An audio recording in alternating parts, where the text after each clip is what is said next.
이불 한 장, 그 속에 알몸으로 쌓인 채 옮겨진 여인이 있었습니다. 문 밖에서는 상궁이 3번 외쳤습니다. 천천히 하시옵소서. 왕의 침소, 촛불이 꺼지고 시간이 기록됩니다. 이것이 조선 왕실 승은 제도의 진짜 모습이었습니다. 한 번의 밤, 그것이 한 여인의 평생을 결정했습니다. 지금부터 조선 500년 동안 수만 명의 궁녀가 겪었던 승은 제도의 모든 진실을 보여드리겠습니다. 이 이야기가 궁금하시다면 영상 끝까지 봐주세요. 구독과 좋아요는 큰 힘이 됩니다. 숙종 15년 1689년 봄, 창덕궁 강령전 뒤편 밤 11시였습니다. 옷을 벗으시옵소서. 대령상궁의 차가운 목소리가 어둠 속에 울렸습니다. 지밀 라인으로 일하던 18살 궁녀가 손을 떨었습니다. 그녀의 이름은 기록에 남지 않았습니다. 수많은 승은 궁녀들처럼 그녀는 역사에서 이름 없는 존재였습니다. 마마, 어찌하여 빨리 하시옵소서. 대전께서 기다리고 계시옵니다. 상궁 2명이 다가와 그녀의 옷을 벗기기 시작했습니다. 저고리가 벗겨졌습니다. 치마가 풀렸습니다. 속옷까지 모두 벗겨졌습니다. 18살 소녀는 한순간에 알몸이 되었습니다. 왜 옷을 벗겨야 하나이다? 혹시라도 칼이나 독을 숨겼을 수 있사옵니다. 이것이 규칙이옵니다. 이것이 조선 왕실 승은 제도의 첫 번째 절차였습니다. 자객을 방지한다는 명목으로 승은을 입을 궁녀는 반드시 모든 옷을 벗어야 했습니다. 왕의 여자가 되기 위해서는 먼저 인간으로서의 존엄을 벗어야 했습니다. 내관 2명이 커다란 이불을 들고 들어왔습니다. 상궁들이 떨고 있는 그녀를 이불로 감쌌습니다. 마치 물건을 포장하듯이 얼굴까지 가려졌습니다. 숨이 막혔습니다. 들어라. 내관들이 이불에 쌓인 그녀를 들어 올렸습니다. 그녀는 자신이 어디로 가는지 볼 수 없었습니다. 이불 속은 컴컴했습니다. 오직 흔들리는 느낌과 발자국 소리만 들렸습니다. 계단을 올라가는 소리, 폭도를 걷는 소리, 문이 열리는 소리, 그리고 자신이 바닥에 내려놓아지는 느낌. 이불이 천천히 펼쳐졌습니다. 촛불이 켜진 침소였습니다. 조선 제19대 왕 숙종이 앉아 있었습니다. 당시 숙종은 29세였습니다. 알몸으로 드러난 그녀, 가릴 수조차 없었습니다. 숙종은 그녀를 보았습니다. 하지만 이름을 묻지 않았습니다. 어디서 왔는지도 묻지 않았습니다. 단지 보았을 뿐입니다. 문 밖에서 대령상궁의 목소리가 들렸습니다. 천천히 하시옵소서. 3초의 정적. 천천히 하시옵소서. 다시 3초. 천천히 하시옵소서. 3번. 이것은 의식이었습니다. 왕의 승은이 시작됨을 알리는 공식적인 선언이었습니다. 문 밖에서는 상궁 4명이 앉아 기다렸습니다. 한 명은 물시계를 지켰습니다. 한 명은 붓과 종이를 준비했습니다. 2명은 만약의 사태에 대비했습니다. 이것이 조선 왕실 승은 제도의 실체였습니다. 왕의 사생활조차 국가가 관리하고 기록하고 감시하는 제도. 한 여인의 인생이 단 한 번의 밤으로 결정되는 제도. 한 시즌 약 2시간이 지났습니다. 똑똑똑. 상궁이 문을 두드렸습니다. 시간이 다 되었사옵니다. 숙종이 일어났습니다. 옷을 입고 나갔습니다. 18살 궁녀는 홀로 남았습니다. 알몸으로 촛불만이 그녀를 비췄습니다. 상궁들이 들어왔습니다. 일어나시옵소서. 다시 이불로 쌌습니다. 얼굴까지 가렸습니다. 그리고 들어올려 운반했습니다. 이불 속에서 그녀는 눈물을 흘렸습니다. 하지만 아무도 보지 못했습니다. 아무도 들을 수 없었습니다. 원래 처소로 돌아왔을 때 상궁이 검은 그릇을 내밀었습니다. 마마, 녹용탕을 드시옵소서. 김이 모락모락 나는 검은 액체? 이것이 그날 밤의 마지막 의식이었습니다. 숙종 15년 4월의 이 밤, 이름 없는 궁녀 한 명의 인생이 바뀌었습니다. 그녀는 이제 승은 상궁이 되었습니다. 정오품 품계를 받았습니다. 다른 나인들이 그녀에게 절을 했습니다. 하지만 왕은 다시 그녀를 부르지 않았습니다. 단 한 번. 그것이 전부였습니다. 이것이 조선 왕조 500년 동안 수만 명의 궁녀가 겪은 현실이었습니다. 영광이 아닌 족쇄, 선택이 아닌 운명, 한 번의 밤으로 평생이 결정되는 제도. 지금부터 승은 제도의 모든 것을 보여드리겠습니다. 그날 밤의 이야기를 계속하기 전에 먼저 알아야 할 것이 있습니다. 조선 왕실의 승은 제도입니다. 승은 왕의 은혜를 받는다는 뜻입니다. 하지만 이것은 은혜가 아니었습니다. 조선 왕조 519년 동안 수만 명의 궁녀가 겪은 평생을 결정하는 제도였습니다. 승은이란 정확히 무엇이었을까요? 왕이 궁녀나 후궁과 하룻밤을 보내는 것. 그것이 승은이었습니다. 하지만 이것은 단순한 개인의 사생활이 아니었습니다. 국가가 철저히 관리하고 기록하고 감시하는 공식적인 제도였습니다. 경국대전과 속대전에는 이렇게 명시되어 있습니다. 궁녀가 왕 이외의 남성과 관계를 맺으면 즉시 참형에 처한다. 왜일까요? 모든 궁녀는 왕의 예비 여인으로 간주되었기 때문입니다. 왜 이런 제도가 필요했을까요? 첫째, 왕위 계승의 확실성 때문이었습니다. 조선 왕실에서 가장 중요한 것은 적통이었습니다. 왕자가 태어나면 그 아이가 진짜 왕의 자식인지 증명해야 했습니다. 그래서 모든 승은에는 반드시 증인이 있어야 했습니다. 상궁들이 문 밖에서 지켰습니다. 시간을 기록했습니다.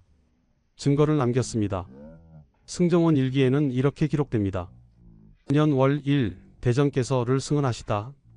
이 기록이 훗날 왕자의 출생을 증명하는 결정적 증거가 되었습니다. 둘째, 외척 세력 견제 때문이었습니다. 왕비가 아들을 낳지 못하면 어떻게 될까요? 후궁의 아들이 왕이 될 수 있었습니다. 실제로 조선 27명의 왕 중 19명이 후궁의 아들이었습니다. 가장 유명한 사례가 숙종의 아들 영조입니다. 영조의 어머니 숙빈 최씨는 원래 무술이었습니다. 물을 깃는 하녀였습니다. 하지만 숙종의 승은을 입고 아들을 낳고 결국 정일품 숙빈까지 올랐습니다. 그리고 그 아들이 조선의 왕이 되었습니다. 셋째, 궁녀 관리 때문이었습니다. 조선 왕실에는 평균 500명에서 600명의 궁녀가 있었습니다. 대전에 100명, 중전에 100명, 대비전에 100명, 세자궁과 각 처소의 나머지 이들은 모두 왕의 예비 여인으로 간주되었습니다. 그래서 평생 결혼이 금지되었습니다. 출궁한 후에도 재혼이 불가능했습니다. 한번 궁녀가 되면 평생 왕의 여자였습니다. 승은의 철저한 절차는 어떻게 진행되었을까요? 승은은 크게 두 가지로 나뉘었습니다. 계획된 승은과 돌발적 승은. 계획된 승은은 주로 왕비나 간택 후궁과의 합궁이었습니다. 제조 상궁이 일진을 살폈습니다. 길이를 택했습니다. 보통 보름 전후 달이 밝은 날을 선택했습니다. 음양설에 따라 동쪽 방, 동원돌방에서 진행했습니다. 왕비와의 합궁은 왕비의 침전인 교태전에서 이루어졌습니다. 순종의 경우 일주일에 2회 정도 왕비와 합궁했다는 기록이 있습니다. 돌발적 승은은 궁녀에게 갑자기 총애를 내리는 경우였습니다. 왕이 우연히 궁녀를 보고 마음에 들면 그날 밤 바로 승은이 이루어졌습니다. 앞에서 본 그 장면이 바로 돌발적 승은이었습니다. 승은의 6단계 절차를 자세히 살펴보겠습니다. 1단계 선택. 왕이 직접 궁녀를 지목하거나 왕비 또는 대비가 간택 후궁을 선정했습니다. 숙종의 경우를 보면 인현왕후를 모시던 궁녀를 우연히 보고 승은을 내렸습니다. 그 궁녀가 바로 숙빈 최씨였습니다. 영조의 어머니가 된 여인이었습니다. 2단계 준비. 향료를 넣은 뜨거운 물로 목욕했습니다. 온몸을 씻었습니다. 머리를 참기름을 바른 빗으로 100번 빗었습니다. 새하얀 저고리와 치마로 갈아입었습니다. 흰색은 순결의 상징이었습니다. 화장은 하지 않았습니다. 어차피 촛불을 끄면 보이지 않기 때문이었습니다. 3단계 마이너스 이동. 가장 치욕적인 순간이었습니다. 모든 옷을 벗겼습니다. 자객 방지라는 명목이었습니다. 하지만 실제로는 궁녀를 물건처럼 취급하는 제도였습니다. 이불에 알몸을 싸서 운반했습니다. 내관 2명이 들고 왕의 침소로 이동했습니다. 궁녀는 자신이 어디로 가는지 볼 수 없었습니다. 4단계 승은. 침소 밖에는 나이 많은 상궁 34명이 대기했습니다. 보통 60대 이상의 상궁들이었습니다. 상궁이 문 밖에서 천천히 하시옵소서를 3번 외쳤습니다. 이것은 단순한 구호가 아니었습니다. 승은이 시작됨을 공식적으로 알리는 선언이었습니다. 물시계로 시간을 측정했습니다. 보통 1시진에서 2시진, 약 2시간에서 4시간 정도였습니다. 침소 밖의 상궁들은 동원돌방 바깥방들에 한 명씩 앉아 숙직했습니다. 모든 방의 문을 열어놓았습니다. 서로가 서로를 감시하게 했습니다. 만약 암살이나 불상사가 발생하면 즉시 알 수 있도록 하기 위함이었습니다. 5단계 기록. 시간이 끝나면 상궁이 문을 두드렸습니다. 다음 날 승정원 일기에 기록했습니다. 날짜, 시간, 대상 모든 것을 기록했습니다. 상궁도 별도의 장부에 기록했습니다. 이것이 훗날 왕자나 옹주의 출생을 증명하는 증거가 되었습니다. 6단계 사후 처리. 이불에 다시 싸서 원래 처소로 복귀시켰습니다. 즉시 녹용탕을 하사했습니다. 이것이 승은의 마지막 의식이었습니다. 녹용탕의 진짜 목적은 무엇이었을까요? 공식적으로는 보양식이었습니다. 기력을 회복하기 위한 것이라 했습니다. 하지만 실제 목적은 세 가지였습니다. 첫째, 강한 보양 효과로 몸에 열을 내어 착상을 어렵게 했습니다. 둘째, 만약 임신이 되어도 초기 유산을 유도했습니다. 셋째, 공식 기록으로 남겼습니다. 녹용탕을 하사했다는 것이 승은 사실을 확정하는 증거였습니다. 녹용탕을 마신 후 상궁들은 매일 궁녀의 월경 여부를 확인했습니다. 만약 월경이 멈추면 즉시 보고했습니다. 이 모든 과정이 왜 필요했을까요? 왕의 사생활조차 국가의 공적 업무였기 때문입니다. 왕의 혈통은 곧 국가의 정통성이었습니다. 그래서 철저히 관리하고 기록하고 감시해야 했습니다. 하지만 이 제도의 가장 큰 희생자는 궁녀들이었습니다. 그들의 몸은 자신의 것이 아니었습니다. 그들의 인생은 단 한 번의 밤으로 결정되었습니다. 그렇다면 궁녀들은 어떻게 궁에 들어오게 되었을까요? 조선 후기 1680년대 한양 북촌 어느 양반가에 14살 소녀가 살고 있었습니다. 그녀의 아버지는 지방 수령을 지낸 적이 있었습니다. 하지만 벼슬길에서 물러난 후 집안이 기울었습니다. 빚이 쌓였습니다. 식구를 먹여 살리기 어려웠습니다. 연희야, 너를 궁에 보내려 한다. 청천벽력이었습니다. 아버님, 궁녀는 평생 궁에 갇혀 사는 것 아니옵니까? 아니다. 왕의 총애를 받으면 후궁이 될 수도 있다. 무수리 출신 최 씨도 빈이 되어 아들을 낳았다. 그 아들이 세자가 되지 않았느냐? 아버지는 희망을 이야기했지만 어머니는 울기만 했습니다. 궁녀 선발은 어떻게 이루어졌을까요? 조선 초기에는 주로 관청 소속 노비나 공노비 중에서 선발했습니다. 하지만 순조 1년 1801년 공노비 제도가 폐지된 후에는 양인 집안의 딸들을 선발했습니다. 특히 지밀라인, 왕을 가까이서 모시는 궁녀는 가급적 양인 출신으로 뽑으려 했습니다. 승은을 입을 가능성이 높았기 때문입니다. 제조 상궁과 색장 나인이 직접 집을 방문했습니다. 색장 나인은 궁궐과 외부 교섭을 담당하는 궁녀였습니다. 왕세자빈 선발에도 참여했던 이들이었습니다. 이 아이를 보겠습니다. 상궁이 연희를 자세히 살폈습니다. 용모를 확인했습니다. 너무 예쁘지 않아야 했습니다. 너무 예쁘면 왕의 눈에 띄어 문제가 될 수 있었기 때문입니다. 하지만 너무 못생겨도 안 되었습니다. 품행을 확인했습니다. 집안 배경을 조사했습니다. 조상 3대를 확인했습니다. 신체 검사를 했습니다. 건강 상태를 확인했습니다.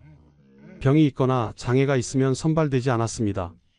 이 아이 괜찮겠습니다. 선발된 그날 연희는 빨간 가마에 올랐습니다. 어머니가 치마폭을 붙잡고 울었습니다. 엄마, 나 무섭소. 꼭 살아서 나와라. 꼭. 그것이 친정과의 마지막 이별이었습니다. 궁녀 수련 과정은 어떻게 진행되었을까요? 입궁 후 연희는 생각시가 되었습니다. 궁녀 수습생이었습니다. 조선시대 궁녀의 품계는 정오품 상궁부터 종구품까지 있었습니다. 하지만 생각시는 아직 품계를 받지 못한 견습 나인이었습니다. 1년차 막내 생활, 새벽 4시 기상. 첫 번째 일은 청소였습니다. 마루를 닦았습니다.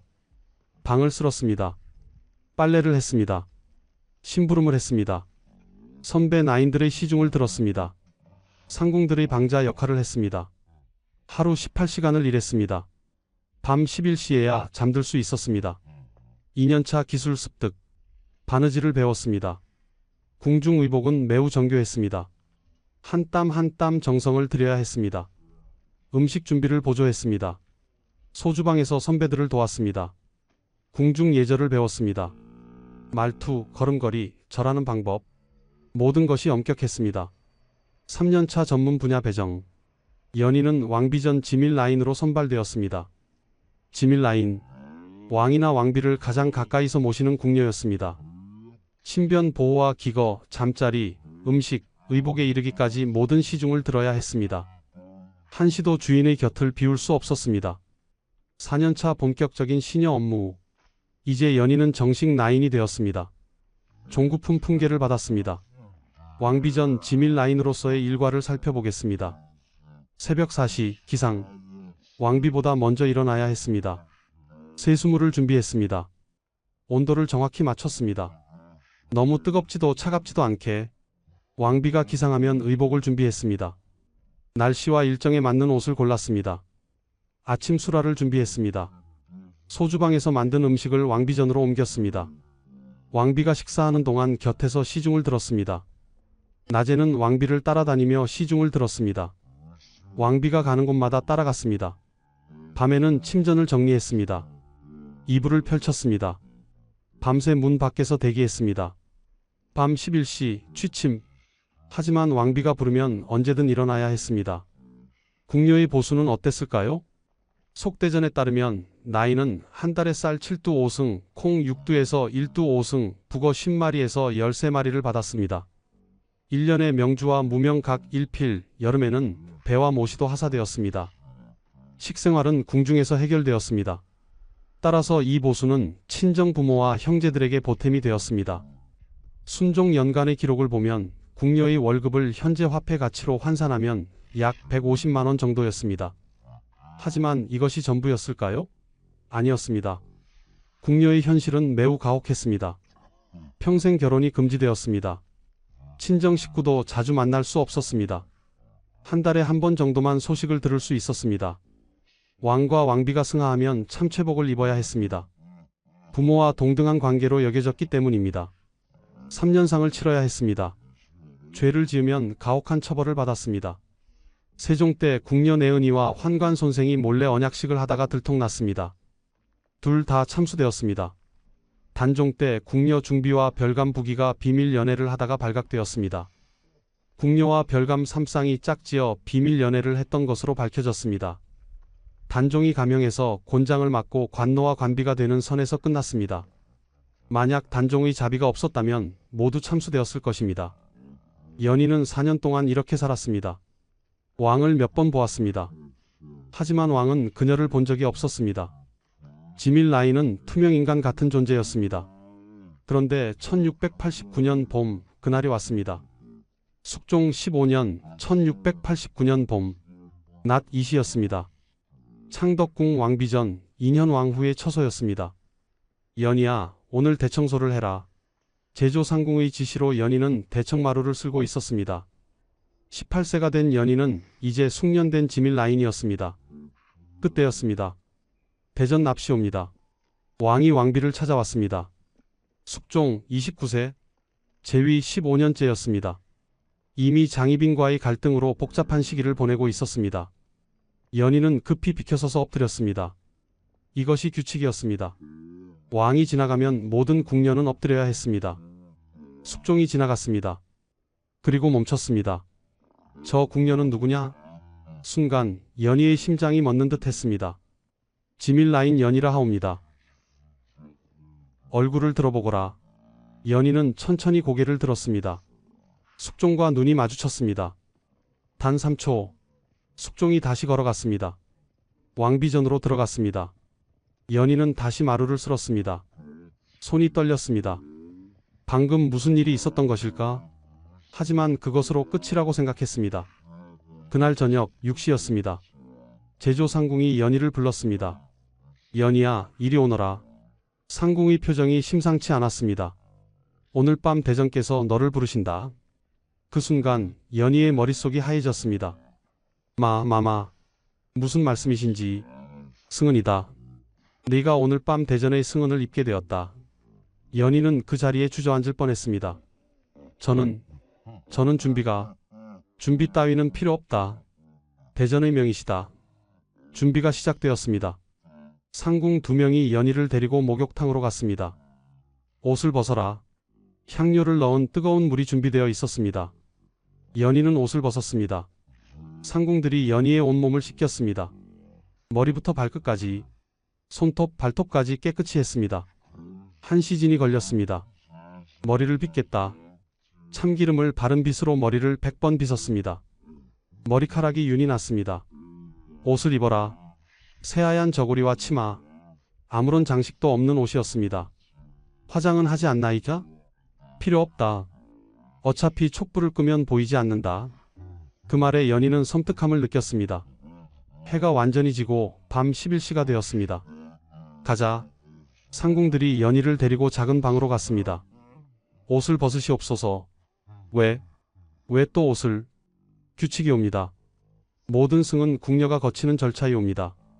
상궁들이 연희의 옷을 벗기기 시작했습니다.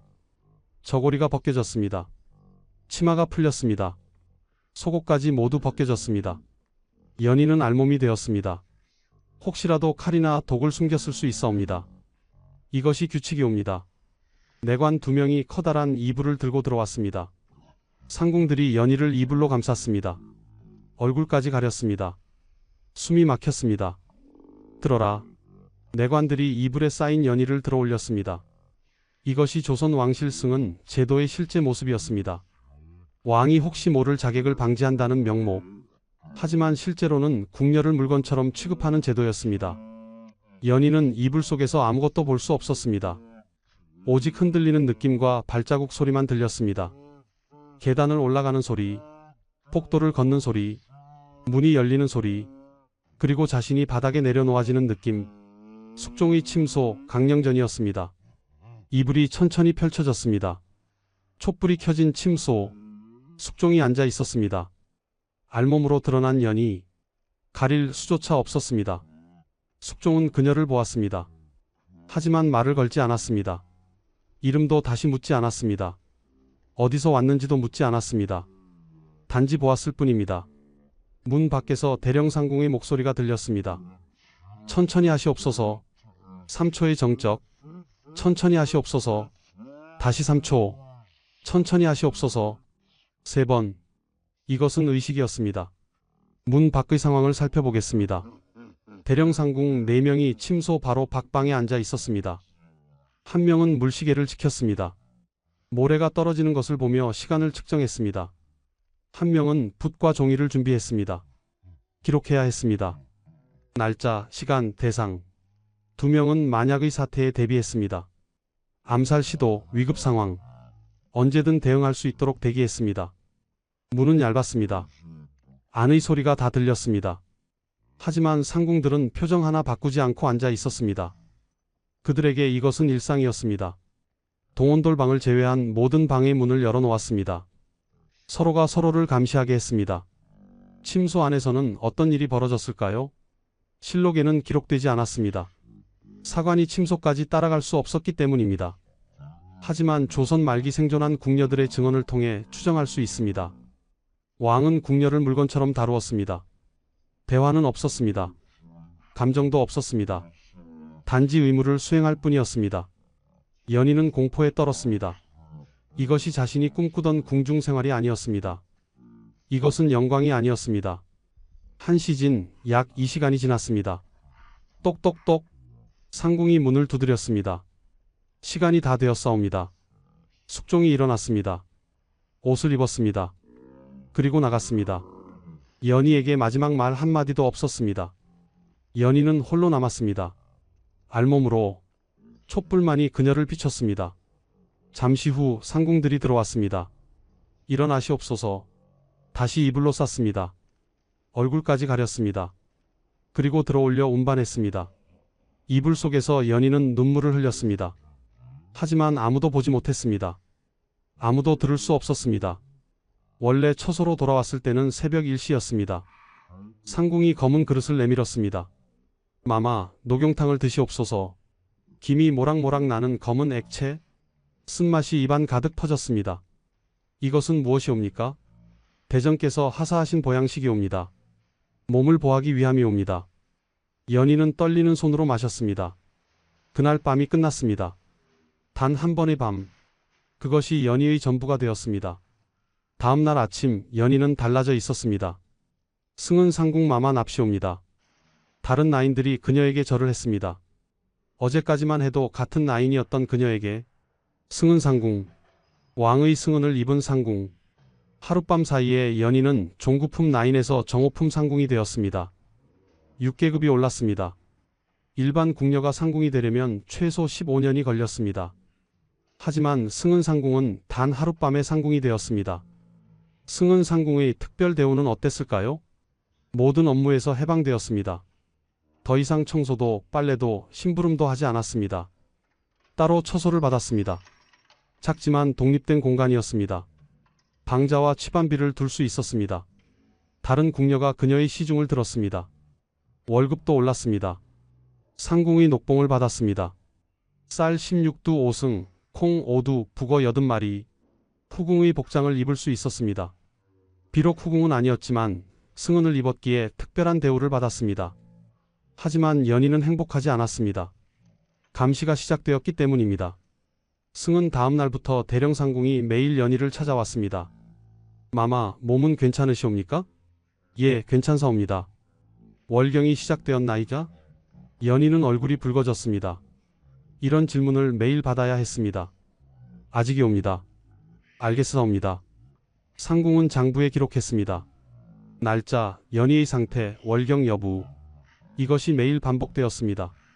녹용탕의 진짜 목적은 무엇이었을까요? 3일이 지났습니다. 연희는 갑자기 고열에 시달렸습니다. 온몸이 불덩이처럼 뜨거웠습니다. 하혈이 시작되었습니다. 평소 월경보다 훨씬 많은 양이었습니다. 마마, 의녀를 부르겠사옵니다. 아니옵니다. 연희는 고통 속에서 몸부림쳤습니다. 의녀가 왔습니다.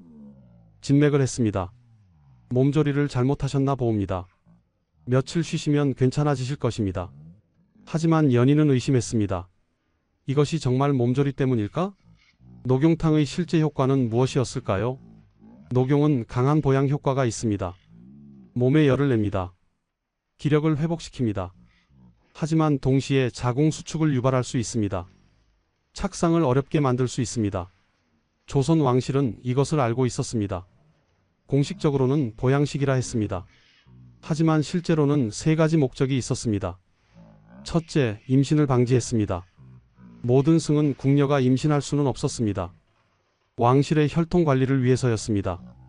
둘째, 초기 유산을 유도했습니다. 만약 임신이 되어도 초기에 자연 유산되도록 했습니다. 셋째, 공식 기록으로 남겼습니다. 녹용탕을 하사했다는 기록이 승은의 증거였습니다. 10일이 지났습니다. 연희의 월경이 돌아왔습니다. 정상적인 주기였습니다. 마마, 월경이 시작되었나이까? 예, 시작되었사옵니다. 상궁은 장부에 기록했습니다. 그리고 안도하는 표정을 지었습니다. 다행이옵니다. 다행이라니 무슨 말씀이십니까? 상궁은 대답하지 않았습니다. 하지만 연희는 깨달았습니다. 그들은 내가 임신하지 않기를 바랐구나. 왜 승은 상궁의 임신을 원하지 않았을까요? 조선 왕실에서 후궁의 임신은 매우 민감한 문제였습니다. 왕비가 아들을 낳지 못하면 후궁의 아들이 왕이 될 수 있었습니다. 이것은 권력 구도를 완전히 바꿀 수 있었습니다. 특히 승은 상궁이 임신하면 문제가 더 복잡해졌습니다. 승은 상궁은 대부분 천한 출신이었습니다. 무술이, 궁녀, 기생. 이들이 왕자를 낳으면 신분 질서가 흔들릴 수 있었습니다. 왕비와 대비, 그리고 조정 신하들은 이를 원하지 않았습니다. 따라서 승은 후 녹용탕을 하사하여 임신을 방지했습니다. 그렇다면 임신한 승은 상궁은 어떻게 되었을까요? 연희가 승은을 입은 지 2개월이 지났습니다. 어느 날 연희는 다른 승은 상궁 소식을 들었습니다. 설화 마마께서도 대전의 승은을 입으셨다 하옵니다. 설화, 연희보다 2살 많은 20살 궁녀였습니다. 역시 지밀라인 출신이었습니다. 설화 언니도 녹용탕을 드셨을까? 당연하지. 모든 승은 상궁이 녹용탕을 드신다. 한 달이 지났습니다. 궁이 술렁이기 시작했습니다. 설화 마마께서 임신하셨다 하옵니다. 연희는 놀랐습니다. 녹용탕을 마셨는데도 임신이 된 것이었습니다. 어찌 녹용탕을 드시고도 체질이 다른가 보다. 혹은 아이가 강했던가. 임신 소식이 알려지자 분위기가 싸늘해졌습니다. 인현 왕후가 진노했습니다. 천한 궁녀의 자식을 어찌 왕자로 인정하리. 조정 신하들도 반대했습니다. 혈통이 불분명하옵니다. 정말 대전의 아이인지 어찌 알 수 있사옵니까? 물론 기록이 있었습니다. 승정원 일기에 승은 날짜가 기록되어 있었습니다. 상궁의 장부에도 기록이 있었습니다. 하지만 신하들은 의심했습니다. 아니, 의심하는 척했습니다. 2개월이 지났습니다. 설화는 점점 야위어 갔습니다. 얼굴이 창백했습니다. 연희가 그녀를 찾아갔습니다. 설화 언니, 괜찮으신가이까? 연희야, 나는... 설화는 말을 잇지 못했습니다. 눈에 눈물이 고였습니다. 매일 약을 먹으라 하는구나. 무슨 약이 옵니까? 모르겠다. 하지만 마시고 나면 아랫배가 아프고. 연희는 섬뜩함을 느꼈습니다. 어느 날 밤 연희는 목격했습니다. 설화가 가마에 실려 나가는 것을. 의식을 잃은 듯 했습니다. 하얀 치마가 핏빛으로 물들어 있었습니다. 설화 언니, 설화 언니. 연희가 달려가려 했습니다. 대령상궁이 그녀를 붙잡았습니다. 보지 말거라. 내 목숨이 아까우면. 설화 언니는 어디로 가는 것이옵니까? 병이 들어 출궁하신다. 거짓말이 옵니다. 저것이 어찌 병이 옵니까? 상궁이 연희의 입을 막았습니다. 조용히 하거라. 내가 목숨을 부지하고 싶다면. 다음 날 공식 기록이 발표되었습니다. 승은 상궁 설화, 병으로 인해 출궁함. 하지만 모두가 알고 있었습니다. 설화는 출궁한 것이 아니었습니다. 궁 밖 은밀한 곳으로 이송되어 강제 낙태를 당했습니다. 그리고 아마도 처리되었을 것입니다. 설화는 다시는 돌아오지 않았습니다. 조선 왕실에서 승은 상궁의 임신은 어떻게 처리되었을까요? 공식적으로는 기록이 없습니다. 하지만 여러 정황 증거가 있습니다. 첫째, 임신한 승은 상궁이 갑자기 병으로 출궁하는 사례가 많았습니다. 둘째, 승은 상궁 중 실제로 후궁이 된 사례는 극히 드물었습니다. 조선 27명의 왕 중 약 200명의 후궁이 있었는데 그중 승은 상궁 출신은 20% 정도였습니다. 셋째, 궁녀들 사이에 설화 같은 일이라는 은어가 있었다는 증언이 있습니다. 연희는 그날 밤 이후 바뀌었습니다. 승은 상궁의 자리가 영광이 아님을 깨달았습니다. 이것은 족쇄였습니다. 왕은 다시 그녀를 부르지 않았습니다. 단 한 번. 그것이 전부였습니다. 하지만 그 한 번이 그녀의 평생을 결정했습니다. 연희가 승은을 입은 지 1년이 지났습니다. 숙종 16년 1690년이었습니다. 연희는 이제 19살이었습니다. 승은 상궁으로서의 삶은 어땠을까요? 겉으로는 특별한 대우를 받았습니다. 정호품 상궁의 품계, 독립된 처소, 방자와 취반비, 후궁의 복장, 다른 나인들이 그녀에게 절을 했습니다. 승은 상궁 마마라고 불렀습니다. 하지만 연희는 행복하지 않았습니다. 할 일이 없었습니다. 일반 궁녀는 바빴습니다. 새벽부터 밤까지 일했습니다. 청소, 빨래, 음식 준비, 시중. 하지만 승은 상궁은 모든 업무에서 해방되었습니다. 아침에 일어났습니다. 식사를 했습니다. 처소에 앉아 있었습니다. 점심을 먹었습니다. 또 앉아 있었습니다. 저녁을 먹었습니다. 잠들었습니다. 매일 똑같았습니다. 왕은 다시 부르지 않았습니다. 연희는 매일 기다렸습니다. 혹시 오늘 대전께서 부르시지 않을까? 하지만 소식은 없었습니다. 한 달이 지났습니다. 석 달이 지났습니다. 1년이 지났습니다. 왕은 그녀를 잊었습니다. 조선 왕실에서 승언은 대부분 한 번으로 끝났습니다. 왜일까요? 첫째, 왕에게는 선택지가 많았습니다. 수백 명의 궁녀가 있었습니다. 구치 같은 궁녀를 다시 부를 이유가 없었습니다. 둘째, 왕비와 대비의 견제가 있었습니다. 같은 궁녀를 자주 부르면 총애를 받는다는 소문이 퍼졌습니다. 이것은 정치적 문제가 될 수 있었습니다. 셋째, 왕 자신도 부담스러워했습니다. 감정이 생기면 곤란했습니다. 승은은 의무였지 사랑이 아니었습니다. 결혼은 평생 금지되었습니다. 연희는 19살이었습니다. 조선시대의 여성으로서는 혼인 정년기였습니다. 하지만 그녀는 이미 왕의 여자였습니다. 다른 남자와 결혼할 수 없었습니다. 출궁한 후에도 마찬가지였습니다. 평생 독신으로 살아야 했습니다. 왕의 여자는 영원한 왕의 여자. 이것이 조선 왕실의 철칙이었습니다. 친정 식구도 만날 수 없었습니다. 연희는 가끔 어머니를 그리워했습니다. 아버지의 얼굴이 기억나지 않았습니다. 한 달에 한 번 색장 라인을 통해 소식을 들을 수 있었습니다. 연희 마마의 어머님께서 편찮으시다 하옵니다. 어머니를 뵐 수 있나이까? 안되옵니다. 승은 상궁께서는 함부로 출궁할 수 없사옵니다. 5년이 지났습니다. 숙종 20년 1694년 연희는 23살이 되었습니다. 그해 큰 사건이 일어났습니다. 인현왕후가 복이 되고 장희빈이 다시 후궁으로 강등되었습니다. 궁은 피바람이 불었습니다. 장희빈을 따르던 이들이 숙청되었습니다. 연희는 조용히 처소에 있었습니다. 아무 편도 들지 않았습니다. 그저 살아남고 싶었습니다. 10년이 지났습니다. 숙종 25년 1699년 연희는 28살이 되었습니다. 그해 인현왕후가 승하했습니다.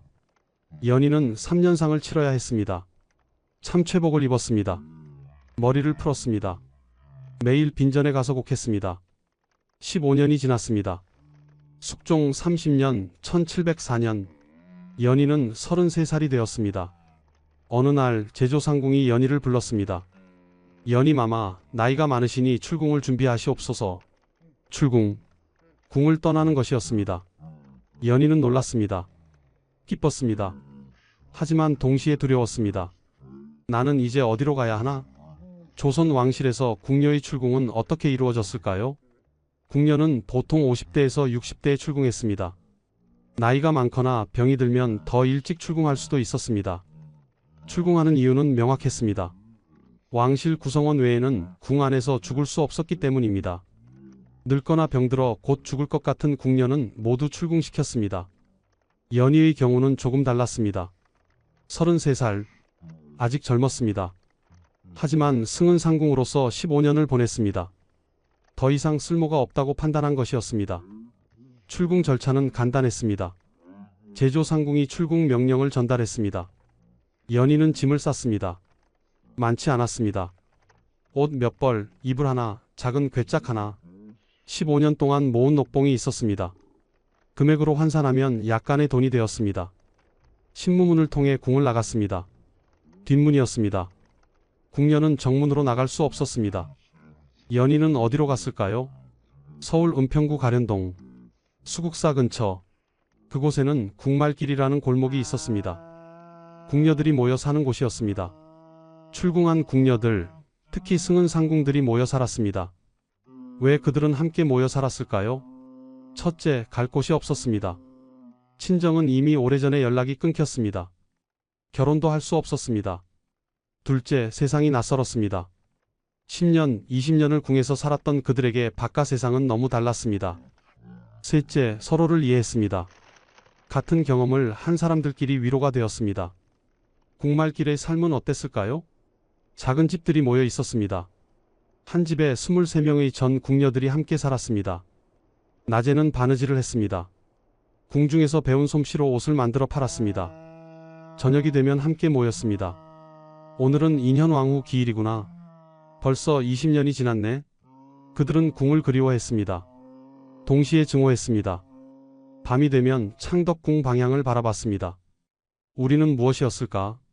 연희는 궁말길에서 25년을 더 살았습니다. 영조 34년 1758년 연희는 67세에 세상을 떠났습니다. 그녀의 묘비에는 이렇게 적혀 있었습니다. 승은 상궁 연희지묘. 단 하룻밤이 그녀의 전부였습니다. 49년을 더 살았지만 그녀는 그날 밤에 머물러 있었습니다. 조선 왕조 519년 과연 얼마나 많은 여인이 승은을 입었을까요? 정확한 통계는 없습니다. 하지만 추정할 수 있습니다. 조선 27명의 왕 평균 제위 19년 519년 궁녀수 평균 50만 600명 한 왕당 평균 승은 궁녀 추정 1020명 총 승은 궁녀 약 270명에서 540명 하지만 이것은 극히 보수적인 추정입니다. 실제로는 훨씬 많았을 것입니다. 승은을 입은 궁녀 중 얼마나 후궁이 되었을까요? 조선 전체 후궁수 약 200명 그중 승은 상궁 출신 약 40명 20% 나머지 80%는 간택 후궁이었습니다. 즉 승은을 입은 궁녀 중 실제로 후궁이 된 비율은 약 10% 이하였습니다.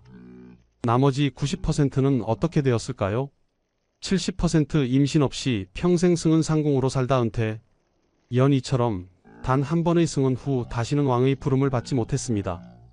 정오품 품계를 유지하며 궁에서 살았습니다. 하지만 할 일은 없었습니다. 30대에서 50대에 출궁했습니다. 궁말길 같은 곳에 모여 살았습니다. 평생 독신으로 살았습니다. 결혼은 금지되었습니다. 외롭게 쓸쓸하게 그렇게 살다 갔습니다. 20% 임신 후 비밀 처리. 설화처럼 임신했지만 후궁으로 책봉되지 못했습니다. 강제 낙태를 당했습니다. 또는 비밀리에 출산한 후 아이는 처리되었습니다. 병으로 출궁이라는 공식 기록만 남았습니다. 그들은 다시는 돌아오지 않았습니다. 10% 운 좋게 후궁으로 책봉. 아들을 낳았거나 왕의 총애를 독점했거나 정치적 배경이 있었거나 종사품 수건부터 시작했습니다. 승진하면 종이품 수의, 종일품 귀인, 정일품 빈. 하지만 이것도 쉽지 않았습니다. 왕비와 대비의 견제, 신하들의 반대, 당파 싸움. 유명한 사례들을 살펴보겠습니다. 1. 숙빈 최씨 1670만 1718. 본래 인현왕후를 모시던 궁녀였습니다. 아니, 정확히는 무술이었습니다. 물을 깃는 하녀였습니다. 숙종 17년 1691년. 숙종이 우연히 그녀를 보고 승은을 내렸습니다. 숙종 20년 1694년. 아들을 낳았습니다. 훗날 영조가 되는 아들이었습니다. 종사품 수건으로 시작했습니다. 종이품 숙의, 종일품 귀인, 정일품 숙빈. 하지만 평생 신분 차별에 시달렸습니다. 천한 무수리의 자식.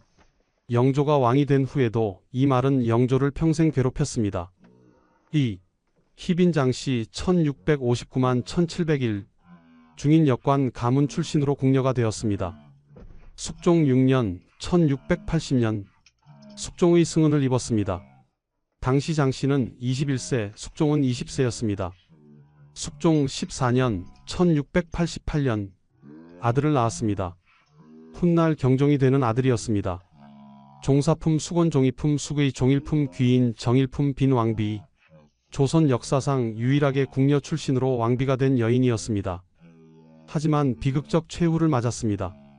왕비 책봉 6년 만에 폐위. 정일품 희빈으로 강등. 그리고 사약. 숙종 27년 1701년. 42세의 나이로 사약을 받고 죽었습니다. 그녀의 죽음 이후 궁녀 출신이 왕비가 되는 것은 법으로 금지되었습니다. 3. 수많은 이름 없는 궁녀들. 광해군의 총애를 받은 김계시. 아이를 낳지 못해 평생 승은상궁으로 살았습니다. 고종 때 의친왕을 낳은 장씨. 승은상궁에서 종일품 귀인까지 올랐습니다. 그 외의 이름도 기록되지 않은 수백, 수천 명의 승은상궁들. 그들은 역사에서 지워졌습니다. 기록에 남지 않았습니다. 단지 승은상궁 시라는 이름만 장부에 적혀 있을 뿐입니다. 승은 제도는 왜 이렇게 잔혹했을까요? 조선은 성리학 국가였습니다. 혈통과 적통을 가장 중요하게 여겼습니다. 왕의 혈통은 곧 국가의 정통성이었습니다. 따라서 철저히 관리해야 했습니다. 승은은 사적인 행위가 아니라 공적인 제도였습니다. 국가가 관리하고 기록하고 통제했습니다. 하지만 이 제도의 가장 큰 희생자는 궁녀들이었습니다. 그들에게 선택권은 없었습니다. 왕이 부르면 거부할 수 없었습니다. 거부하면 죽음이었습니다. 임신하면 본인의 의사와 관계없이 처리되었습니다. 출궁 후에도 재혼할 수 없었습니다. 평생 왕의 여자로 살아야 했습니다. 그들에게 존엄은 없었습니다. 이불에 쌓여 옮겨졌습니다. 물건처럼 취급되었습니다. 왕은 그들의 이름도 묻지 않았습니다. 감정도 없었습니다. 사용하고 버려졌습니다. 단 한 번으로 끝났습니다. 그들에게 미래는 없었습니다. 단 한 번의 밤이 평생을 결정했습니다. 결혼, 가정, 자식, 모든 것이 금지되었습니다. 외롭게, 쓸쓸하게 그렇게 살다 갔습니다. 조선 500년 얼마나 많은 여인이 이렇게 살았을까요? 정확한 수는 알 수 없습니다. 하지만 수만 명은 되었을 것입니다. 그들 대부분은 이름도 없이 사라졌습니다. 기록에도 남지 않았습니다. 단지 우리는 상상할 수 있을 뿐입니다. 얼마나 많은 연희가 있었을까? 얼마나 많은 설화가 있었을까? 얼마나 많은 눈물이 흘렀을까? 조선 왕조 519년이 끝났습니다. 1910년 경술국치, 대한제국이 멸망했습니다. 하지만 궁녀 제도는 계속되었습니다. 이왕가의 인물들을 모시기 위해 궁녀들이 남았습니다.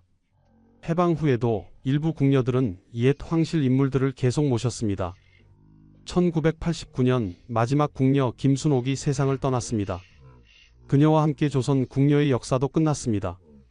그렇다면 승은 제도는 우리에게 무엇을 말해주는 것일까요? 첫째, 개인의 존엄보다 국가와 혈통이 우선시되었던 시대였습니다. 조선은 왕조 국가였습니다. 왕의 혈통이 곧 국가의 정통성이었습니다. 따라서 왕의 사생활조차 국가가 관리했습니다.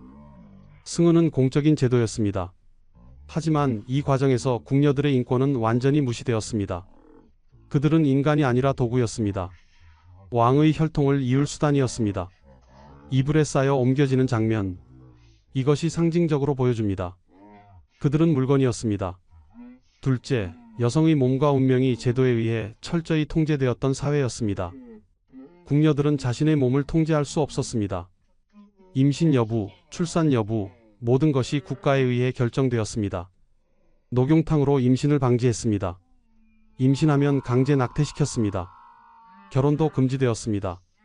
평생 왕의 여자로 살아야 했습니다. 이것은 단순히 궁녀만의 문제가 아니었습니다. 조선 사회 전체가 여성을 이렇게 대했습니다. 여성은 집안의 소유물이었습니다. 아버지의 소유물에서 남편의 소유물로 넘어갔습니다. 궁녀는 왕의 소유물이었습니다. 평생 왕의 것이었습니다. 셋째, 한 번의 선택 혹은 선택받음이 평생을 결정하는 구조였습니다. 연인은 단 한 번 왕과 눈이 마주쳤습니다. 그것이 전부였습니다. 그날 밤 단 한 번의 승은, 이 시간, 그것이 그녀의 49년을 결정했습니다. 설화는 임신했습니다. 그것만으로 목숨을 잃었습니다. 이것은 매우 불합리한 구조였습니다. 하지만 조선 사회는 이것을 당연하게 여겼습니다. 그렇다면 이 이야기는 단순히 과거의 이야기일 뿐일까요? 아닙니다. 지금도 여전히 한 번의 선택이 평생을 결정하는 구조가 있습니다. 지금도 여전히 권력이 개인의 존엄을 짓밟는 경우가 있습니다. 지금도 여전히 약자가 희생되고 기록에서 지워지는 일이 있습니다. 우리는 무엇을 기억해야 할까요? 첫째, 권력은 영원하지 않습니다. 조선 왕조는 519년 만에 멸망했습니다. 왕들은 모두 사라졌습니다. 하지만 희생된 여인들의 삶은 되돌릴 수 없습니다. 숙종은 역사에 이름을 남겼습니다. 하지만 연인은 이름도 없이 사라졌습니다. 권력은 일시적입니다. 하지만 한 사람의 인생은 되돌릴 수 없습니다. 둘째, 모든 인간은 존엄합니다. 왕이든 양반이든 궁녀든 노비든 모든 인간은 동등한 존엄성을 가지고 있습니다. 하지만 조선 사회는 이것을 인정하지 않았습니다. 신분에 따라 인간의 가치가 달랐습니다. 궁녀는 왕보다 낮았습니다. 따라서 도구처럼 취급되었습니다. 우리는 이것을 기억해야 합니다. 모든 인간은 존엄합니다. 신분, 지위, 권력과 관계없이. 셋째, 역사는 강자의 기록입니다. 하지만 우리는 약자를 기억해야 합니다. 조선 왕조실록에는 왕들의 이야기가 기록되어 있습니다. 신하들의 이야기도 있습니다. 하지만 궁녀들의 이야기는 거의 없습니다. 그들은 기록에서 지워졌습니다. 승은상궁시, 이름도 제대로 기록되지 않았습니다. 우리는 그들을 기억해야 합니다. 이름 없이 사라진 수만 명의 여인들을, 그들의 희생 위에 조선 왕조가 존재했다는 사실을. 연희의 이야기로 돌아가겠습니다. 연희는 영조 34년 1758년에 세상을 떠났습니다. 67세였습니다. 그녀의 묘비는 지금 남아있지 않습니다. 아마도 오래전에 사라졌을 것입니다. 하지만 우리는 그녀를 기억합니다. 18살의 승은을 입었던 소녀, 단 한 번의 밤으로 평생이 결정된 여인, 49년을 더 살았지만 그날 밤에 머물러 있었던 승은상궁. 조선 500년 수만 명의 연희가 있었습니다. 그들은 이름도 없이 사라졌습니다. 기록에도 남지 않았습니다. 하지만 그들이 있었습니다. 그들이 살았습니다. 그들이 울었습니다. 우리는 그들을 기억합니다. 단 한 번의 밤으로 평생이 결정된 조선의 수만 명 궁녀들을. 지금까지 조선 승은 제도의 이야기였습니다. 이 이야기가 여러분께 작은 깨달음이 되길 바랍니다. 구독과 좋아요 부탁드립니다. 다음에 또 만나요. 살려주십시오. 저는 아무것도 하지 않았습니다. 밤 11시 궁궐 어딘가에서 비명소리가 들립니다. 누구의 비명일까요? 왜 비명을 지르고 있을까요? 궁녀 3,000명이 가장 두려워한 장소. 한 번 들어가면 살아 돌아올 수 없는 곳. 아무 죄도 없던 22살 여인이 왜 그곳에서 고문당해야 했을까요? 그리고 3개월 후 밝혀진 충격적인 진실. 이 모든 것이 단 한 사람의 거짓말 때문이었습니다. 이야기 시작 전 구독과 좋아요 꾹 눌러주세요. 구독과 좋아요를 눌러주시면 이런 숨겨진 역사를 알리는 데 큰 힘이 됩니다. 살려주십시오. 저는 아무것도 하지 않았습니다. 1766년 12월 17일 밤 11시 창경궁 후원 깊숙한 곳에서 여인의 비명이 울려 퍼졌습니다. 차가운 겨울바람을 뚫고 궁궐 전체에 퍼져나가는 그 소리는 침전에서 잠을 청하던 수백 명의 궁녀들을 공포에 떨게 만들었습니다. 궁녀들은 이불을 머리끝까지 끌어올렸습니다. 귀를 막았습니다. 하지만 그 비명소리는 막을 수 없었습니다. 제발 죽여주십시오. 비명의 주인공은 정씨 나인이었습니다. 22살, 8년 전 14살의 어린 나이에 궁궐에 들어와 성실하게 일해온 친방 나인이었습니다. 그녀는 세자궁 친방을 담당하며 단 한 번도 실수한 적이 없었습니다. 상궁들도 인정하는 모범적인 궁녀였습니다. 그런 그녀가 지금 신문청이라는 곳에서 끔찍한 고문을 당하고 있었습니다. 신문청, 궁녀들이 가장 두려워하는 그곳. 한 번 그곳에 끌려가면 살아 돌아오는 사람이 거의 없다는 바로 그곳이었습니다. 높은 담으로 둘러싸여 있고 창문도 없는 어두운 건물. 그곳에서는 매일 밤 비명소리가 들려왔습니다. 궁녀들은 그 소리를 들으며 내일은 내 차례가 아닐까 하는 공포에 떨어야 했습니다. 정 씨는 5일 전까지만 해도 평범한 일상을 살고 있었습니다. 새벽 4시에 일어나 세수하고 상궁의 지시에 따라 침방을 정돈하고 세자의 옷을 준비했습니다. 동료 궁녀들과 작은 농담을 나누기도 했습니다. 다음 달이면 설날인데 떡국이나 먹을 수 있을까? 그런 소소한 대화를 나누던 평범한 여인이었습니다. 그런데 갑자기 아무런 예고도 없이 의금부 관리들이 들이닥쳤습니다. 내가 정씨 나인이냐? 당장 따라와라. 무슨 일인지도 모른 채 끌려갔습니다. 신문청으로 끌려갔습니다. 그리고 지옥이 시작되었습니다. 세자의 역모를 알고 있었느냐? 정씨는 어리둥절했습니다. 역모? 세자? 무슨 말인지 전혀 이해할 수 없었습니다. 저는 아무것도 모릅니다. 저는 그저 침방을 정돈하고 옷을 준비할 뿐입니다. 하지만 의금부 관리들은 믿지 않았습니다. 거짓말하지 마라. 내가 세자 처소에 드나들지 않았느냐? 무슨 대화를 들었을 것이다. 첫날은 곤장 20대를 맞았습니다. 두꺼운 나무 몽둥이가 엉덩이와 허벅지를 내리쳤습니다. 살이 찢어지고 피가 흘렀습니다. 모릅니다. 정말 모릅니다. 정씨는 울부짖었지만 소용없었습니다. 3일째는 곤장 40대를 맞았습니다. 이미 상처투성이인 다리에 다시 곤장이 내려왔습니다. 뼈가 부서지는 소리가 들렸습니다. 정씨는 기절했습니다. 찬물을 끼얹어 깨운 뒤 다시 신문이 시작되었습니다. 오늘이 닷새째입니다. 의금부는 주리를 틀기로 했습니다. 주리, 그것은 조선시대 가장 잔인한 고문 중 하나였습니다. 발목과 무릎 사이에 2개의 막대기를 끼우고 그 막대기를 꽉 조이는 형벌이었습니다. 다리뼈가 부서지고 살이 찢어지고 신경이 끊어지는 고통이었습니다. 으아악! 정씨의 비명이 창경궁 전체를 울렸습니다. 영조 임금이 거처하는 침전까지 그 소리가 들렸습니다. 영조는 잠에서 깼습니다. 73세의 노왕은 천장을 바라보며 생각했습니다. 짐이 잘못한 것인가? 아니다. 역모는 반드시 밝혀야 한다. 사도세자의 역모는 반드시. 하지만 영조도 알고 있었습니다. 혹시 자신이 무고한 사람들을 고문하고 있는 것은 아닐까? 하지만 의심은 멈출 수 없었습니다. 한 번 시작된 국문은 끝까지 가야 했습니다. 그것이 조선의 법이었습니다. 신문청 제3호실. 정씨는 이제 의식이 희미했습니다. 눈앞이 흐려졌습니다. 더 이상 고통도 느껴지지 않았습니다. 이제 곧 죽겠구나. 정씨는 생각했습니다. 이렇게 억울하게 죽는구나. 하지만 그녀만이 아니었습니다. 신문청에는 4개의 방이 있었습니다. 제1호실에서는 김씨 상궁이 고문당하고 있었습니다. 48살, 25년간 궁궐을 지켜온 상궁이었습니다. 제2호실에서는 이씨 나인이 이미 숨을 거두었습니다. 25살 고문을 견디지 못하고 죽었습니다. 제사호실에서는 박씨 무수리가 기절한 채 누워 있었습니다. 이날 밤 창경궁에는 4곳에서 동시에 비명이 울려 퍼졌습니다. 궁녀들은 이불 속에서 벌벌 떨었습니다. 내일은 나일지도 몰라. 언제 끌려갈지 몰라. 공포가 궁궐을 지배했습니다. 대체 무슨 일이 벌어진 것일까요? 왜 아무 죄도 없는 궁녀들이 이렇게 끔찍한 고문을 당해야 했을까요? 신문청, 그곳은 대체 어떤 곳이었을까요?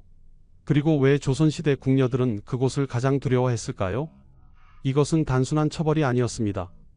조선 궁궐에는 여성들만을 위한, 아니 여성들만이 당하는 특별한 고문 시스템이 있었습니다. 왕도, 대신들도 함부로 할 수 없는 일을 궁녀들에게는 아무렇지 않게 자행했습니다. 그 시스템의 정체는 무엇이었을까요? 그리고 3개월 후 충격적인 진실이 밝혀집니다. 정 씨를 비롯한 50여 명의 궁녀가 고문당한 이유, 그것은 모두 한 사람의 거짓말 때문이었습니다. 증거도 없고 증인도 없고 그 어떤 근거도 없는 한 사람의 거짓말이 50명의 여인을 지옥으로 몰아넣었습니다. 그중 7명은 목숨을 잃었습니다. 23명은 평생 불구가 되었습니다. 누가 상상이나 했을까요? 아침에 침방을 정돈하던 22살 여인이 저녁에는 고문실에서 비명을 지를 줄. 25년간 성실히 일하던 상궁이 하루아침에 영모의 공범으로 몰릴 줄. 15살 어린 무수리가 곤장을 맞고 유배를 갈 줄. 이 무서운 이야기가 궁금하시다면 영상 끝까지 봐주세요. 조선시대 궁녀들이 가장 두려워한 그곳, 신문청의 진실을 낱낱이 파헤쳐 보겠습니다. 그리고 우리는 알게 될 것입니다. 권력이 얼마나 쉽게 무고한 사람을 짓밟을 수 있는지, 의심이 얼마나 쉽게 사람을 죽일 수 있는지, 이제 시간을 거슬러 올라가 보겠습니다. 1766년의 비극을 이해하기 위해서는 조선시대 궁녀 제도가 어떻게 만들어졌는지 알아야 합니다. 200년 전 1592년으로 돌아가 보겠습니다. 임진왜란이 일어났습니다. 선조는 의주까지 피난을 갔습니다. 7년간의 전쟁 끝에 조선은 폐허가 되었습니다. 궁궐은 불탔고 백성들은 굶주렸고 나라의 체계는 무너졌습니다. 전쟁이 끝난 후 선조는 궁궐을 재건하며 동시에 궁중제도를 정비하기 시작했습니다. 그중 하나가 바로 내명부 제도, 즉 궁녀 제도였습니다. 조선 초기에도 궁녀는 있었습니다. 하지만 체계적이지 않았습니다. 임진왜란 이후 선조는 명나라의 제도를 참고하여 내명부 5품계 체계를 확립했습니다. 가장 높은 품계는 정일품 빈이었습니다. 왕의 후궁 중 가장 높은 지위였습니다. 그 다음은 정이품 귀인, 종이품 소의, 정삼품 수의, 종삼품 소용, 정사품 수경이 있었습니다. 그 아래 실무를 담당하는 궁녀들이 있었습니다. 종오품 상궁이 가장 높았습니다. 상궁은 각 부서를 총괄하는 관리자였습니다. 침방, 수라간, 세탁방, 침선방 등 각 부서마다 제조상궁이 있었고 그 아래 여러 명의 상궁들이 있었습니다. 상궁 아래에는 종육품 상의, 종칠품 상복, 종팔품 상식, 종구품 상침이 있었습니다. 그리고 품계가 없는 궁녀들이 있었습니다. 나인과 무술이었습니다. 나인은 견습 궁녀로 10년에서 15년 정도 일하며 경력을 쌓으면 상궁으로 승진할 수 있었습니다. 무술이는 가장 낮은 계급으로 청소나 빨래 같은 허드렛 일을 담당했습니다. 선조시대에 정비된 이 제도는 광해군, 인조, 효종을 거치며 더욱 체계화되었습니다. 그리고 숙종시대에 이르러 완전히 확립되었습니다. 숙종시대 궁녀의 수는 무려 3,000명에 달했습니다. 경복궁, 창덕궁, 창경궁, 경희궁, 덕수궁까지 합치면 3,000명이 넘는 여성들이 궁궐에서 일했습니다. 이 3,000명의 여성들을 통제하기 위해서는 엄격한 규칙이 필요했습니다. 그리고 그 규칙은 믿을 수 없을 만큼 가혹했습니다. 첫 번째 규칙, 궁녀는 평생 처녀로 살아야 한다. 궁녀가 되면 결혼할 수 없었습니다. 왕족 외의 남자와 대화하는 것조차 금지되었습니다. 만약 남자와 사통했다는 소문이라도 나면 즉시 조사가 들어갔고 사실로 밝혀지면 사형에 처해졌습니다. 1680년 숙종 6년 한 궁녀가 내관과 사통했다는 혐의로 장형 100대를 맞고 죽었습니다. 증거는 없었습니다. 단지 두 사람이 복도에서 이야기하는 것을 다른 궁녀가 목격했다는 것뿐이었습니다. 두 번째 규칙, 궁녀는 궁궐 밖을 나갈 수 없다.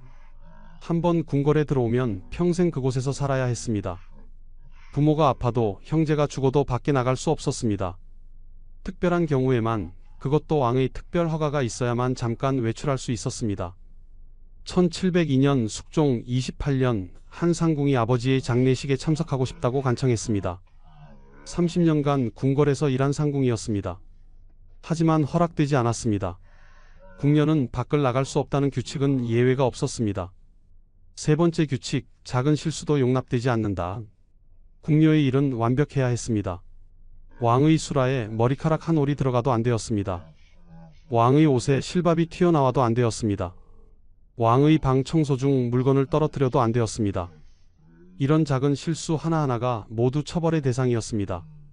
1715년 숙종 41년 수라간 나인 한 명이 국에 머리카락 한 올을 넣었다는 이유로 장형 30대를 맞았습니다. 그 나인은 곤장을 맞다가 기절했고 결국 유배를 갔습니다. 1724년 경종 4년 세손의 옷에 실밥이 튀어나온 것을 발견한 영조는 담당 나인에게 곤장 40대를 명했습니다. 1728년 영조 4년 왕의 방 청소 중 물컵을 깬 나인은 즉시 궁궐에서 쫓겨났습니다. 작은 실수도 이렇게 가혹하게 처벌받았는데 큰 실수는 어땠을까요? 왕의 음식을 잘못 만들면? 왕의 옷을 잘못 준비하면? 왕의 명령을 잘못 전달하면? 그런 실수는 목숨으로 대가를 치러야 했습니다. 그리고 이 모든 처벌이 이루어지는 곳이 바로 신문청이었습니다. 신문청은 언제 만들어진 것일까요? 정확한 기록은 남아있지 않습니다. 하지만 광해군 시대부터 존재했다는 것은 확실합니다. 1618년 광해군 10년의 기록에 궁녀를 신문청에서 국문하다라는 구절이 나옵니다. 신문청은 창경궁 후원 깊숙한 곳에 있었습니다. 높은 담으로 둘러싸여 있었고 출입이 엄격히 통제되었습니다. 건물은 두 동이었습니다. 한 동에는 4개의 방이 있었습니다. 각 방에서 동시에 신문과 고문이 진행될 수 있었습니다. 다른 한 동에는 임시 구금 시설이 있었습니다. 신문을 기다리는 궁녀들이 갇혀 있는 곳이었습니다. 신문청에서 사용된 형벌은 여러 가지였습니다. 가장 기본적인 것이 장형, 즉 곤장이었습니다. 두꺼운 나무 몽둥이로 엉덩이와 허벅지를 때리는 형벌이었습니다. 경중에 따라 10대에서 100대까지 때렸습니다. 30대만 맞아도 살이 찢어지고 뼈가 부서졌습니다. 50대를 맞으면 평생 걷지 못하는 경우가 많았습니다. 100대를 맞으면 대부분 죽었습니다. 곤장보다 더 잔인한 형벌도 있었습니다. 줄이었습니다. 발목과 무릎 사이에 2개의 막대기를 끼우고 양쪽에서 조이는 형벌이었습니다. 다리뼈가 부서지는 고통이었습니다. 줄이를 한 번 당하면 평생 절름발이가 되었습니다. 압술도 있었습니다. 무릎 위에 두꺼운 판자를 올리고 그 위에 사람이 올라가는 형벌이었습니다. 무릎뼈가 으스러지는 고통이었습니다. 압술을 당한 사람은 무릎을 제대로 구부릴 수 없었습니다. 낙형도 있었습니다. 불에 달군 쇠로 살을 지지는 형벌이었습니다. 이것은 가장 중대한 범죄에만 사용되었습니다. 영모나 사통 같은 죄의 낙형이 사용되었습니다. 하지만 이때까지는 아무도 몰랐습니다. 이 신문청이 1766년 그 참혹한 사건의 무대가 될 줄은, 이 고문 도구들이 50명의 무고한 여인들을 죽음으로 몰아넣을 줄은, 그리고 그 모든 것이 한 사람의 거짓말에서 시작될 줄은 아무도 몰랐습니다. 선조가, 광해군이, 인조가, 효종이, 숙종이 만든 이 제도는 원래 궁궐의 질서를 지키기 위한 것이었습니다. 3,000명의 여성을 효율적으로 관리하기 위한 시스템이었습니다. 하지만 그 시스템은 점점 더 가혹해졌습니다. 그리고 1766년 그 가혹함이 절정에 달했습니다. 궁녀들의 하루는 새벽 4시에 시작되었습니다. 아직 해가 뜨기 전 캄캄한 어둠 속에서 일어나야 했습니다. 겨울이면 영하 10도 아래로 떨어지는 추위 속에서도, 여름이면 무더운 열기 속에서도 예외 없이 새벽 4시에 일어났습니다. 먼저 세수를 했습니다. 차가운 우물물로 얼굴을 씻었습니다. 겨울에는 얼음장 같은 물이었지만 상관없었습니다. 깨끗이 씻어야 했습니다. 머리를 빗었습니다. 단정하게 쪽을 찌고 비녀를 꽂았습니다. 궁녀복을 입었습니다. 주름 하나 없이 깔끔하게 입어야 했습니다. 새벽 5시가 되면 각자의 부서로 갔습니다. 침방 나인들은 왕이나 왕비, 세자의 침전으로 갔습니다. 밤새 쌓인 먼지를 닦았습니다. 이불을 개었습니다. 방을 정돈했습니다. 한치의 오차도 없이 완벽하게 정돈해야 했습니다. 만약 먼지가 조금이라도 남아 있으면, 만약 이불이 삐뚤게 개져 있으면 즉시 상궁에게 보고되었고 처벌받았습니다. 수라간 나인들은 왕의 아침 수라를 준비했습니다. 조선시대 왕의 수라는 12첩 반상이었습니다. 12가지 반찬과 국, 밥, 김치로 구성되었습니다. 모든 음식은 3번씩 검사를 받았습니다. 먼저 수라간 상궁이 맛을 봤습니다. 독이 있는지 확인하기 위해서였습니다. 그 다음 의원이 검사했습니다. 마지막으로 왕이 드시기 전에 다시 한번 확인했습니다. 음식 하나하나가 완벽해야 했습니다. 밥알의 크기가 고르지 않으면 안 되었습니다. 국의 간이 조금이라도 맞지 않으면 안 되었습니다. 반찬의 색깔이 선명하지 않으면 안 되었습니다. 그리고 무엇보다 중요한 것은 절대로 머리카락이나 다른 이물질이 들어가면 안 된다는 것이었습니다. 1738년 영조 14년 한 가지 사건이 있었습니다. 왕의 수라에 작은 돌멩이 하나가 들어갔습니다. 밥을 짓는 과정에서 쌀에 섞여 있던 돌멩이가 그대로 들어간 것이었습니다. 영조는 경노했습니다. 이것이 무엇이냐? 짐을 죽이려는 것이냐? 수라간 담당 나인 3명이 즉시 신문청으로 끌려갔습니다. 곤장 40대씩을 맞았습니다. 책임자인 상궁은 곤장 60대를 맞았습니다. 그 상궁은 고문 후유증으로 3년 뒤 사망했습니다. 세탁방 나인들은 왕족들의 옷을 빨았습니다. 왕의 용포, 왕비의 치마 저고리, 세자의 도포까지 모든 옷을 손으로 빨았습니다. 세탁기가 없던 시대였으니까요. 차가운 물에 손을 담그고 몇 시간씩 빨았습니다. 겨울이면 손이 터지고 피가 났습니다. 하지만 쉴 수 없었습니다. 왕족의 옷은 항상 깨끗해야 했으니까요. 침선방 나인들은 옷을 지었습니다. 왕의 새 용포, 왕비의 새 치마 저고리, 세자의 새 도포를 만들었습니다. 바느질은 정교해야 했습니다. 한 땀 한 땀 정성스럽게 떠야 했습니다. 실밥이 튀어나오면 안 되었습니다. 매듭이 울퉁불퉁하면 안 되었습니다. 색깔이 고르지 않으면 안 되었습니다. 1752년 영조 28년 세손 훗날의 정조의 새 도포를 만들던 중 한 가지 실수가 있었습니다. 옷깃에 실밥이 조금 튀어나와 있었습니다. 아주 작은, 눈에 거의 띄지 않는 실밥이었습니다. 하지만 영조의 눈에 띄었습니다. 이것이 무엇이냐? 세손의 옷을 이렇게 만드느냐? 담당 나인은 곤장 30대를 맞았습니다. 그 나이는 허벅지 뼈가 부러졌고 결국 침선방에서 쫓겨나 수라간 허들의 일을 하게 되었습니다. 이렇게 궁녀들의 일상은 완벽함과의 싸움이었습니다. 조금의 실수도 용납되지 않았습니다. 그리고 그 실수는 즉시 처벌로 이어졌습니다. 하지만 궁녀들이 두려워한 것은 단순한 처벌만이 아니었습니다. 더 무서운 것은 상궁들의 권력이었습니다. 특히 제조상궁은 각 부서의 절대 권력자였습니다. 제조상궁의 말 한마디에 나인의 운명이 결정되었습니다. 제조상궁이 이 나인은 게으르다고 말하면 그 나인은 즉시 곤장을 맞았습니다. 제조상궁이 이 나인은 불성실하다고 말하면 그 나인은 쫓겨났습니다. 제조상궁은 왕비보다 무서운 존재였습니다. 왕비는 궁녀들의 일상에 직접 개입하지 않았습니다. 하지만 제조상궁은 매일 궁녀들을 감시했습니다. 아침부터 밤까지 지켜봤습니다. 작은 실수도 놓치지 않았습니다. 그리고 가차없이 처벌했습니다. 1745년 영조 21년 친방 제조상궁이었던 최씨 상궁의 이야기가 있습니다. 최씨 상궁은 30년간 궁궐에서 일하며 절대 권력을 가지게 되었습니다. 그녀의 말 한마디에 나인 10명이 동시에 곤장을 맞았습니다. 그녀가 싫어하는 나인은 아무리 성실해도 승진할 수 없었습니다. 그녀가 좋아하는 나인은 실수를 해도 봐주었습니다. 한 번은 이런 일이 있었습니다. 최씨 상궁이 좋아하던 김씨 나인이 왕의 침전 청소 중 도자기 하나를 떨어뜨렸습니다. 비싼 청화백자였습니다. 원래라면 곤장 50대는 맞아야 하는 실수였습니다. 하지만 최씨 상궁은 내가 실수한 것이라고 거짓말했습니다. 김씨 나인을 구한 것입니다. 반대로 최씨 상궁이 미워하던 박씨 나인은 아무 실수도 하지 않았는데 곤장을 맞았습니다. 어느 날 최씨 상궁이 박씨가 침방을 제대로 정돈하지 않았다고 거짓 보고를 한 것입니다. 박씨 나인은 억울했지만 변명할 수 없었습니다. 상궁의 말에 반박하는 것은 더 큰 죄였으니까요. 박씨는 곤장 20대를 맞았습니다. 이렇게 궁녀들의 운명은 상궁의 손에 달려 있었습니다. 상궁의 눈에 들면 살 수 있었고 상궁의 눈 밖에 나면 죽을 수도 있었습니다. 그래서 궁녀들은 상궁에게 잘 보이기 위해 온갖 노력을 했습니다. 작은 선물을 드렸습니다. 상궁의 일을 대신 해주었습니다. 상궁이 좋아할 만한 말을 했습니다.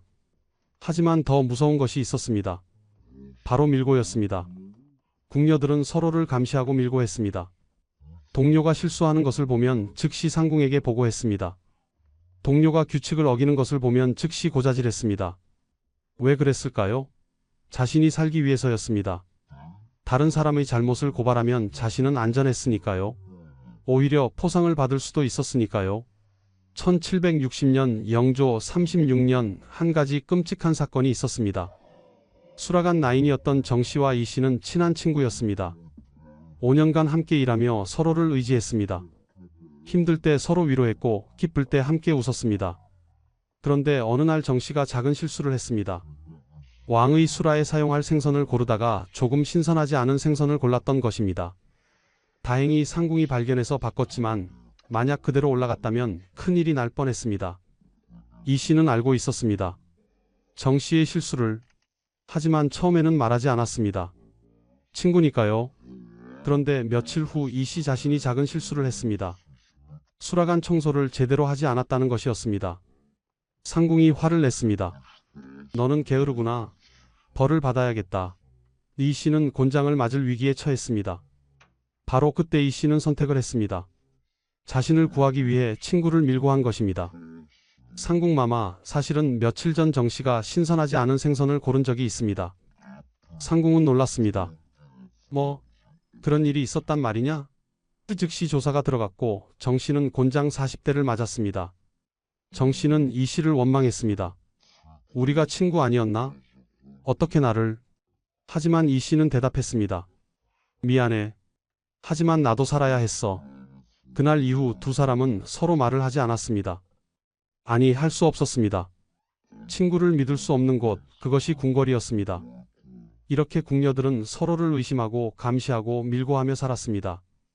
친구도 없었고 동료도 없었습니다. 오직 생존만이 있었습니다. 매일매일 살아남기 위한 싸움이었습니다.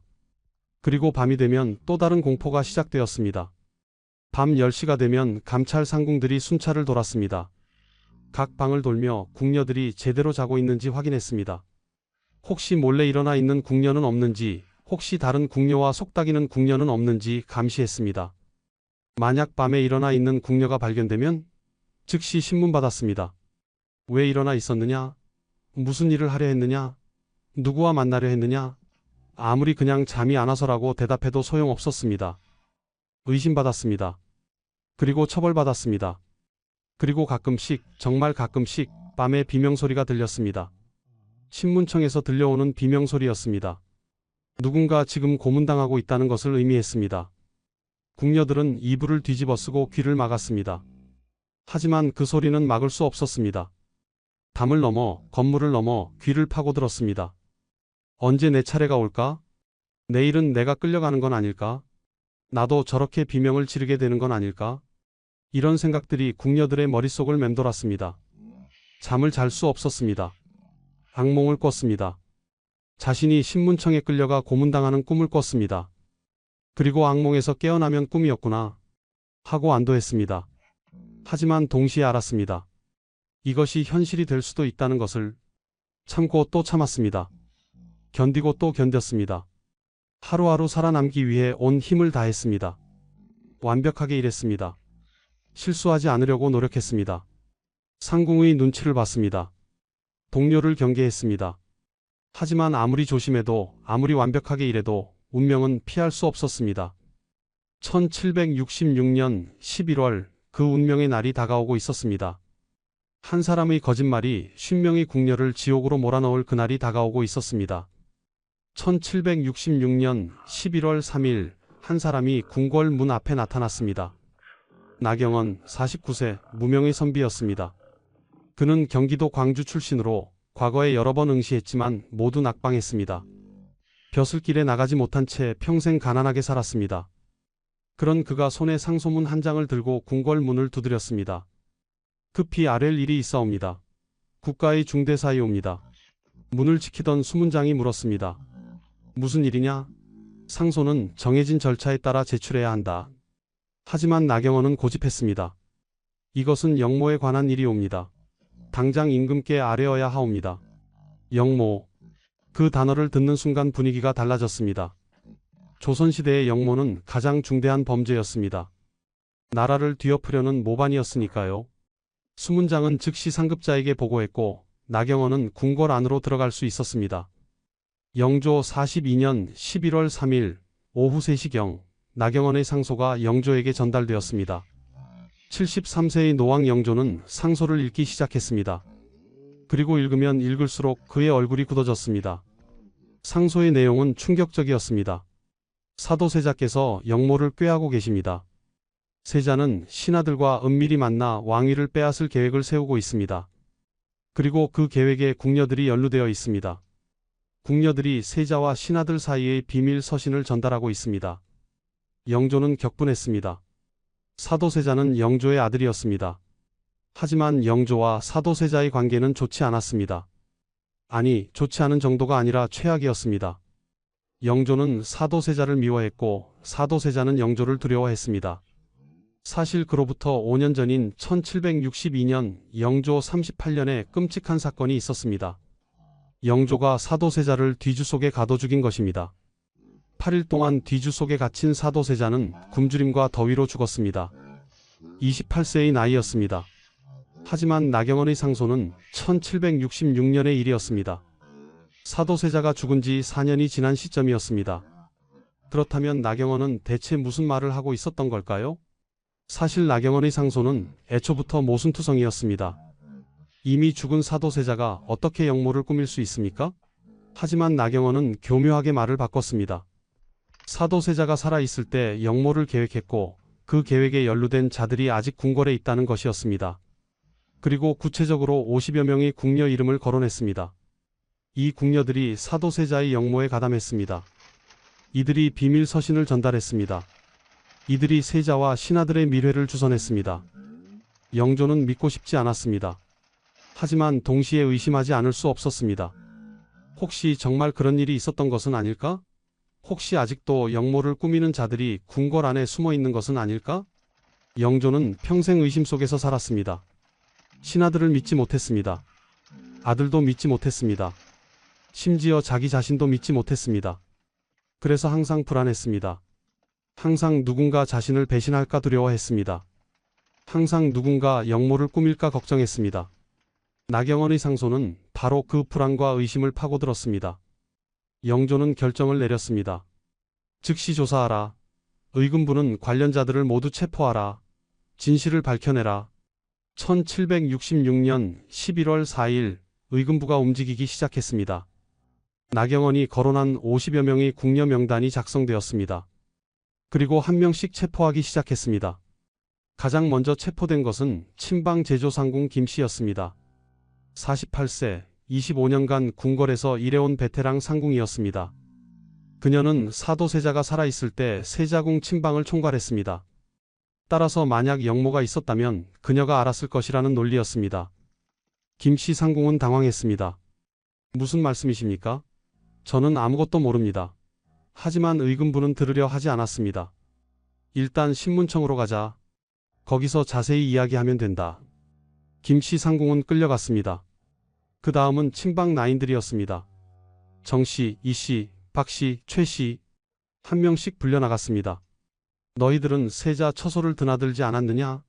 혹시 이상한 대화를 들은 적은 없느냐? 세자께서 누구와 만나셨느냐? 궁녀들은 두려웠습니다. 무슨 일인지도 몰랐습니다. 대체 무슨 혐의인지도 몰랐습니다. 그저 신문청으로 가자는 말만 들었을 뿐입니다. 신문청. 그 무서운 곳. 한번 들어가면 살아나오기 힘든 곳. 정씨 나인도 그날 체포되었습니다. 22세, 8년간 성실히 일해온 그녀는 아무런 잘못도 하지 않았습니다. 하지만 나경원의 명단에 그녀의 이름이 있었습니다. 정씨 나인, 세자궁 친방 담당, 비밀 서신 전달 혐의. 이것만으로 충분했습니다. 정씨는 끌려갔습니다. 저는 아무것도 하지 않았습니다. 저는 그저 친방을 정돈하고 옷을 준비했을 뿐입니다. 정씨는 애원했습니다. 하지만 소용없었습니다. 가서 자세히 이야기하자. 의금부 관리들은 차갑게 말했습니다. 11월 4일 하루 동안 15명의 궁녀가 체포되었습니다. 11월 5일에는 20명이 더 체포되었습니다. 11월 6일에는 나머지 15명이 체포되었습니다. 총 50명의 궁녀가 나흘 만에 모두 신문청으로 끌려갔습니다. 신문청에는 4개의 신문실이 있었습니다. 하지만 50명을 동시에 신문할 수는 없었습니다. 그래서 일부는 임시 구금 시설에 갇혔습니다. 자기 차례가 올 때까지 기다려야 했습니다. 그 기다림은 고문보다 더 무서웠습니다. 언제 불려갈지 모르는 불안, 무슨 질문을 받을지 모르는 공포, 어떤 고문을 당할지 모르는 두려움. 정 씨는 3일 동안 기다렸습니다. 좁고 어두운 방에 gat혀서 밥은 하루에 한 번 나왔습니다. 물 한 그릇과 보리밥 한 공기, 그것도 제대로 먹을 수 없었습니다. 무서워서, 불안해서, 손이 떨려서 옆방에서는 비명소리가 들렸습니다. 누군가 지금 고문당하고 있었습니다. 으악, 살려주세요. 저는 모릅니다. 그 소리를 들으며 정 씨는 생각했습니다. 곧 내 차례구나. 나도 저렇게 비명을 지르게 되는구나. 그녀의 생각은 맞았습니다. 11월 7일 정 씨의 차례가 왔습니다. 정 씨 나인 나와라. 무거운 문이 열리는 소리가 들렸습니다. 의금부 관리 2명이 들어왔습니다. 정 씨는 일어섰습니다. 아니, 일어나려고 했습니다. 하지만 다리가 떨려서 제대로 설 수 없었습니다. 3일 동안 제대로 먹지도 자지도 못했으니까요. 관리들이 정 씨의 팔을 잡아 끌었습니다. 복도를 지나 신문실로 갔습니다. 제3호실이었습니다. 문을 열고 들어가자 차가운 기운이 느껴졌습니다. 창문이 하나도 없는 방이었습니다. 횃불 몇 개가 벽에 걸려 있었고 그 불빛이 방 안을 희미하게 비췄습니다. 방 한가운데에는 두꺼운 나무 판자가 놓여 있었습니다. 신문 받는 사람이 앉는 자리였습니다. 벽에는 각종 형구들이 걸려 있었습니다. 곤장, 주리, 앞슬. 정 씨는 그것들을 보고 온몸이 얼어붙었습니다. 앉아라. 의금부 도사가 차갑게 말했습니다. 정 씨는 나무 판자 위에 앉았습니다. 차가운 나무의 감촉이 느껴졌습니다. 도사 앞에는 서한이 놓여 있었고 그 위에는 종이와 붓이 준비되어 있었습니다. 옆에는 기록관이 앉아 있었습니다. 모든 진술을 기록하기 위해서였습니다. 내 이름은 정씨, 나이는 22, 친박 나인 맞느냐? 도사가 물었습니다. 예, 그렇습니다. 정씨는 떨리는 목소리로 대답했습니다. 좋다. 그럼 묻겠다. 너는 사도세자가 살아계실 때 세자궁 침방을 담당했느냐? 예, 그렇습니다. 그렇다면 세자의 일상을 알고 있었겠구나. 세자께서 누구를 만나셨는지, 무슨 대화를 하셨는지 알고 있을 것이다. 도사의 목소리가 날카로워졌습니다. 정 씨는 당황했습니다. 저는 그저 침방을 정돈하고 옷을 준비했을 뿐입니다. 세자께서 누구를 만나시는지는 제가 알 수 없습니다. 거짓말하지 마라. 또 도사가 소리쳤습니다. 네가 침방을 담당했다면 당연히 알았을 것이다. 세자께서 역모를 꾸미셨고 너는 그 역모에 가담했다. 비밀 서신을 전달했다. 세자와 신하들의 밀회를 주선했다. 아닙니다. 저는 그런 일을 한 적이 없습니다. 정 씨는 필사적으로 부인했습니다. 하지만 도사는 믿지 않았습니다. 그렇다면 증거가 있다. 나경원이라는 사람이 모든 것을 폭로했다. 내 이름도 거기 있다. 네가 비밀 서신을 전달했다고 명확히 적혀 있다. 정 씨는 어리둥절했습니다. 나경원? 그 사람이 누구지? 저는 그런 사람을 아는가? 비밀 서신? 저는 그런 것을 전달한 적이 없는데. 저는 정말 모릅니다. 나경원이라는 분도 모르고 비밀 서신도 전달한 적이 없습니다. 아직도 발뺌하는구나. 좋다. 그렇다면 형벌로 진실을 밝혀야겠다. 도사가 손을 들었습니다. 형리 2명이 들어왔습니다. 그들은 두꺼운 곤장을 들고 있었습니다. 곤장 20대를 쳐라. 도사가 명령했습니다. 형리들이 정 씨를 나무 판자 위에 엎드리게 했습니다. 정 씨의 치마를 걷어 올렸습니다. 엉덩이와 허벅지가 드러났습니다. 제발. 저는 아무것도 하지 않았습니다. 정 씨는 애원했습니다. 휙. 첫 번째 곤장이 내려왔습니다. 으윽. 정 씨는 신음했습니다. 두꺼운 나무 몽둥이가 살을 때렸습니다. 엄청난 충격이었습니다. 휙. 두 번째 곤장. 악. 비명이 터져 나왔습니다. 휙. 세 번째, 네 번째, 다섯 번째. 10대를 맞을 때쯤 정 씨의 엉덩이는 이미 피투성이가 되었습니다. 살이 찢어졌습니다. 피가 흘렀습니다. 하지만 곤장은 계속되었습니다. 15대, 16대, 17대. 정 씨는 의식이 희미해졌습니다. 고통이 너무 심해서 더 이상 느껴지지 않을 정도였습니다. 20대가 끝났습니다. 정 씨는 나무판자 위에 쓰러져 있었습니다. 움직일 수 없었습니다. 너무 아팠습니다. 형리들이 정 씨를 다시 앉혔습니다. 다시 묻겠다. 네가 비밀 서신을 전달했느냐? 도사가 물었습니다. 아닙니다. 저는. 정 씨는 겨우 말을 했습니다. 도사는 한숨을 쉬었습니다. 아직도 자백하지 않는구나. 좋다. 오늘은 여기까지 하자. 하지만 내일은 더 심한 형벌이 기다리고 있다. 잘 생각해 보아라. 정 씨는 다시 구금실로 끌려갔습니다. 바닥에 쓰러졌습니다. 엉덩이와 허벅지는 불덩이 같았습니다. 너무 아파서 움직일 수 없었습니다. 밥이 나왔지만 먹을 수 없었습니다. 물을 마시려 했지만 손이 떨려서 컵을 들 수 없었습니다. 그날 밤 정 씨는 잠을 잘 수 없었습니다. 너무 아파서, 그리고 너무 무서워서. 내일은 더 심한 형벌이라고 했다. 대체 무엇을 할까? 나는 견딜 수 있을까? 이틀이 지났습니다. 11월 9일 정 씨는 다시 신문실로 끌려갔습니다. 같은 제3호실이었습니다. 같은 도사가 앉아 있었습니다. 하지만 오늘은 분위기가 달랐습니다. 벽에 걸린 형구 중 줄이가 내려와 있었습니다.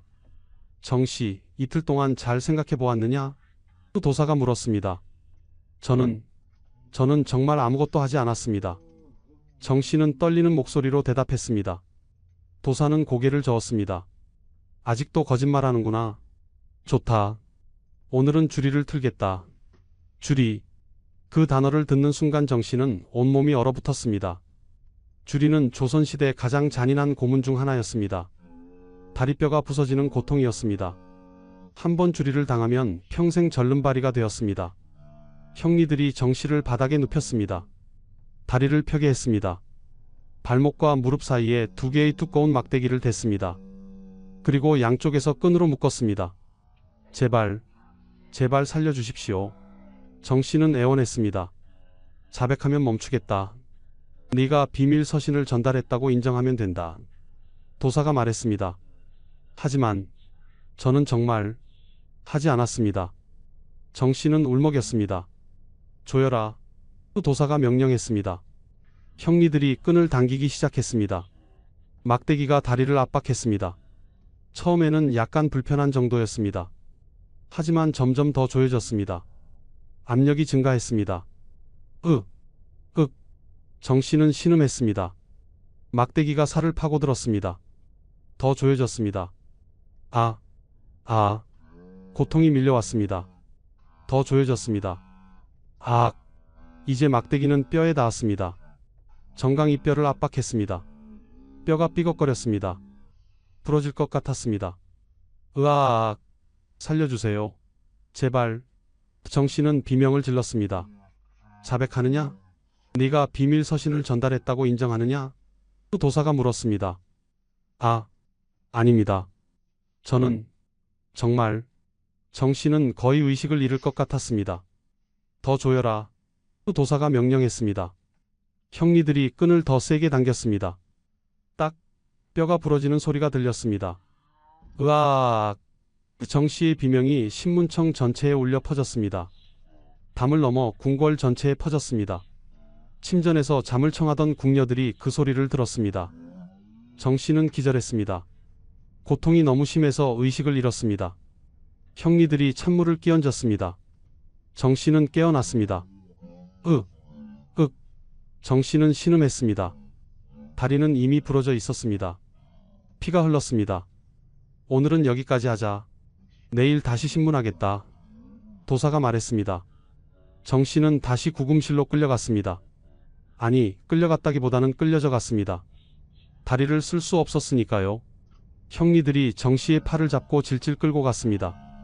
구금실에 도착했습니다. 바닥에 던져졌습니다. 정 씨는 바닥에 누워 울었습니다. 아파서, 억울해서, 무서워서. 나는 아무것도 하지 않았는데 왜 나에게 이러는 거지? 왜? 옆방에서는 다른 궁녀의 비명이 들렸습니다. 제2호실에서는 이씨 나인이 고문당하고 있었습니다.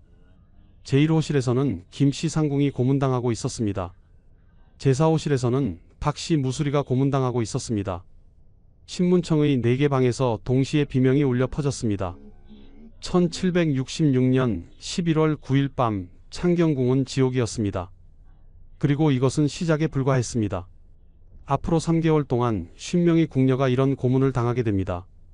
그중 7명은 고문 중에 죽을 것입니다. 23명은 평생 불구가 될 것입니다. 나머지 20명도 평생 후유증을 안고 살아갈 것입니다. 정씨도 그중 한 명이었습니다. 그녀의 다리는 이미 부러졌습니다.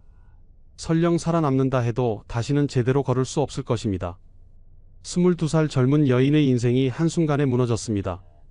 그리고 가장 끔찍한 것은 이 모든 것이 거짓말에서 시작되었다는 사실이었습니다. 정씨는 정말로 아무것도 하지 않았습니다. 비밀 서신도 전달하지 않았습니다. 영모에도 가담하지 않았습니다. 그저 성실히 일했을 뿐이었습니다. 하지만 아무도 믿어주지 않았습니다. 나경원의 상소가 있었으니까요. 나경원이 명단에 적었으니까요. 그것만으로 충분했습니다. 증거는 필요 없었습니다. 의심만으로 고문할 수 있었습니다. 이것이 조선시대 신문청의 실체였습니다. 이것이 궁녀들이 가장 두려워한 이유였습니다. 한 번 의심받으면 끝이었습니다. 한 번 명단에 오르면 고문을 피할 수 없었습니다. 진실은 중요하지 않았습니다. 중요한 것은 자백뿐이었습니다. 1767년 2월 15일 영조는 의금부에서 보고를 받았습니다. 3개월간의 조사 결과였습니다. 영조는 기대했습니다.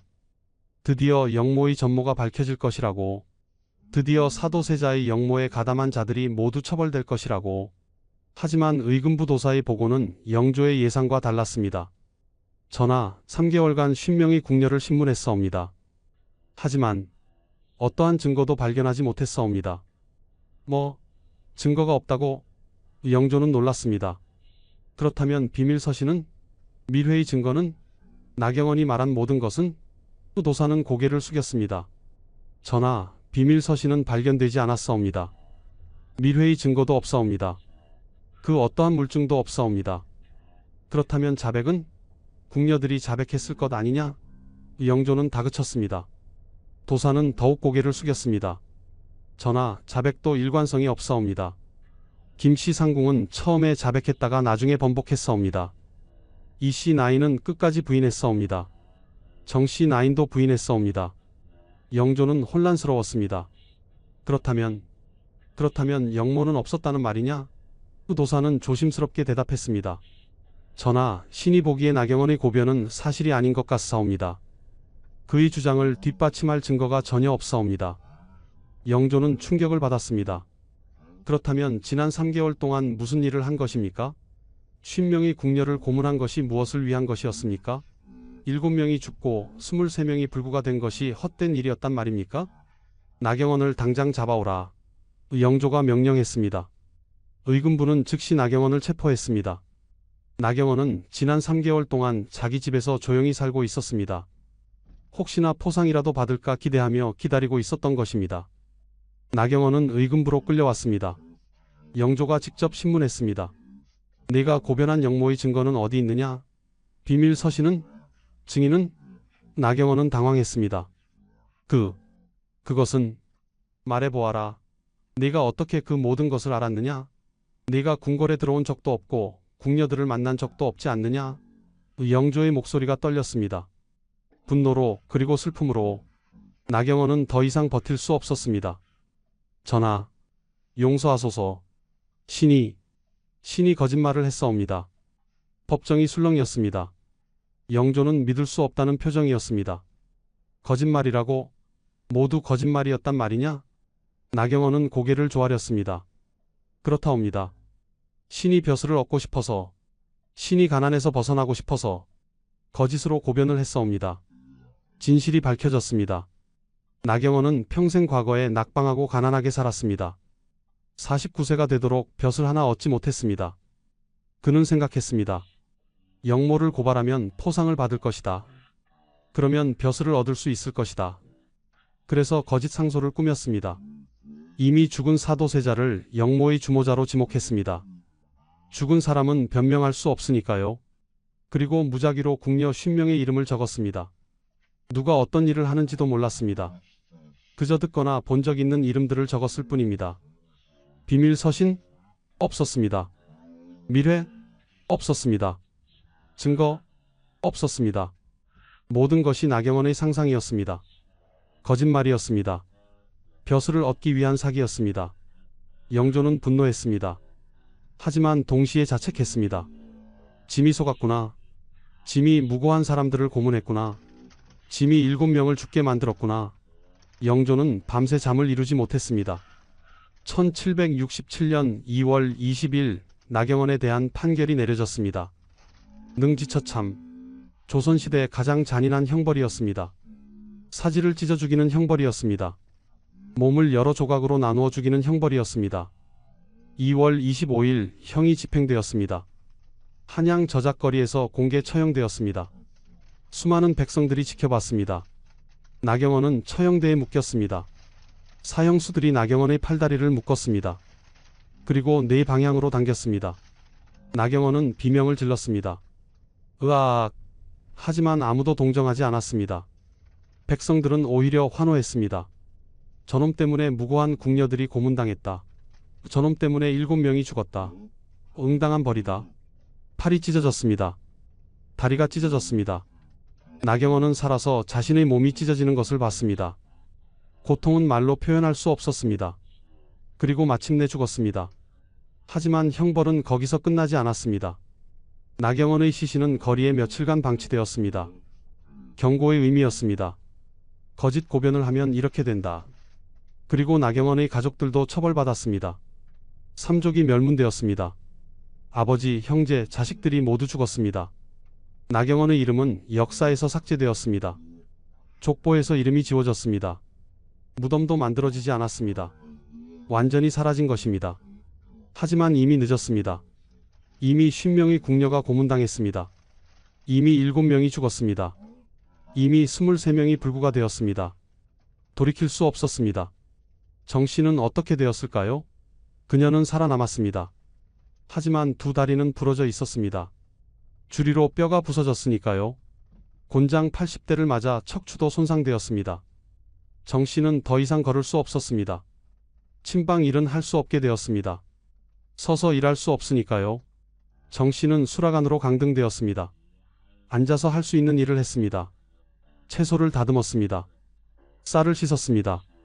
하지만 고통은 계속되었습니다. 매일 다리가 아팠습니다. 매일 허리가 아팠습니다. 1774년 영조 50년 정 씨는 30세의 나이에 사망했습니다. 사인은 요통과 합병증이었습니다. 8년 전 고문의 후유증이었습니다. 정 씨는 평생 결혼하지 못했습니다. 궁녀니까요. 평생 자식도 갖지 못했습니다. 평생 행복하지 못했습니다. 정 씨의 마지막 말은 이것이었다고 합니다. 저는 정말 아무것도 하지 않았는데. 그녀는 끝까지 억울해했습니다. 끝까지 이해할 수 없었습니다. 왜 자신이 그런 고통을 당해야 했는지. 김씨 상궁은 어떻게 되었을까요? 그녀는 처음에 고문을 견디지 못하고 거짓 자백을 했습니다. 네, 저는 비밀 서신을 전달했습니다. 하지만 나중에 진실이 밝혀지자 그녀는 석방되었습니다. 영조가 네가 자백한 것은 고문 때문이었다고 인정한 것입니다. 하지만 김씨 상궁도 이미 망가져 있었습니다. 곤장 100대를 맞아 하반신이 마비되었습니다. 그녀는 1770년 정조 즉위 직전에 52세의 나이로 사망했습니다. 25년간 성실히 일한 보람이 이것이었습니다. 이 씨 나이는 고문 중에 죽었습니다. 25세의 젊은 나이였습니다. 그녀는 끝까지 자백하지 않았습니다. 저는 아무것도 하지 않았습니다. 그 말을 남기고 죽었습니다. 이 씨의 시신은 궁궐 밖으로 옮겨져 비밀리에 매장되었습니다. 가족들은 알지 못했습니다. 딸이 어떻게 죽었는지. 박씨 무수리는 장형 100대를 맞고 유배되었습니다. 제주도로 유배되었습니다. 거기서 평생 살았습니다. 돌아올 수 없었습니다. 1789년 정조 13년 57세의 나이로 제주도에서 죽었습니다. 고향도 가족도 다시 볼 수 없었습니다. 50명의 궁녀 중 7명은 고문 중에 죽었습니다. 23명은 불구가 되었습니다. 나머지 20명은 살아남았지만 평생 후유증을 안고 살았습니다. 그리고 이 모든 것이 한 사람의 거짓말 때문이었습니다. 이제 우리는 압니다. 1766년 12월 17일 밤 11시 창경궁 신문청에서 울려 퍼진 그 비명의 의미를, 그것은 단순한 고문의 비명이 아니었습니다. 그것은 무고한 여인의 절규였습니다. 그것은 조선시대 약자들의 울부짖음이었습니다. 다시 그날 밤으로 돌아가 보겠습니다. 좀 더 자세히, 좀 더 깊이 들여다보겠습니다.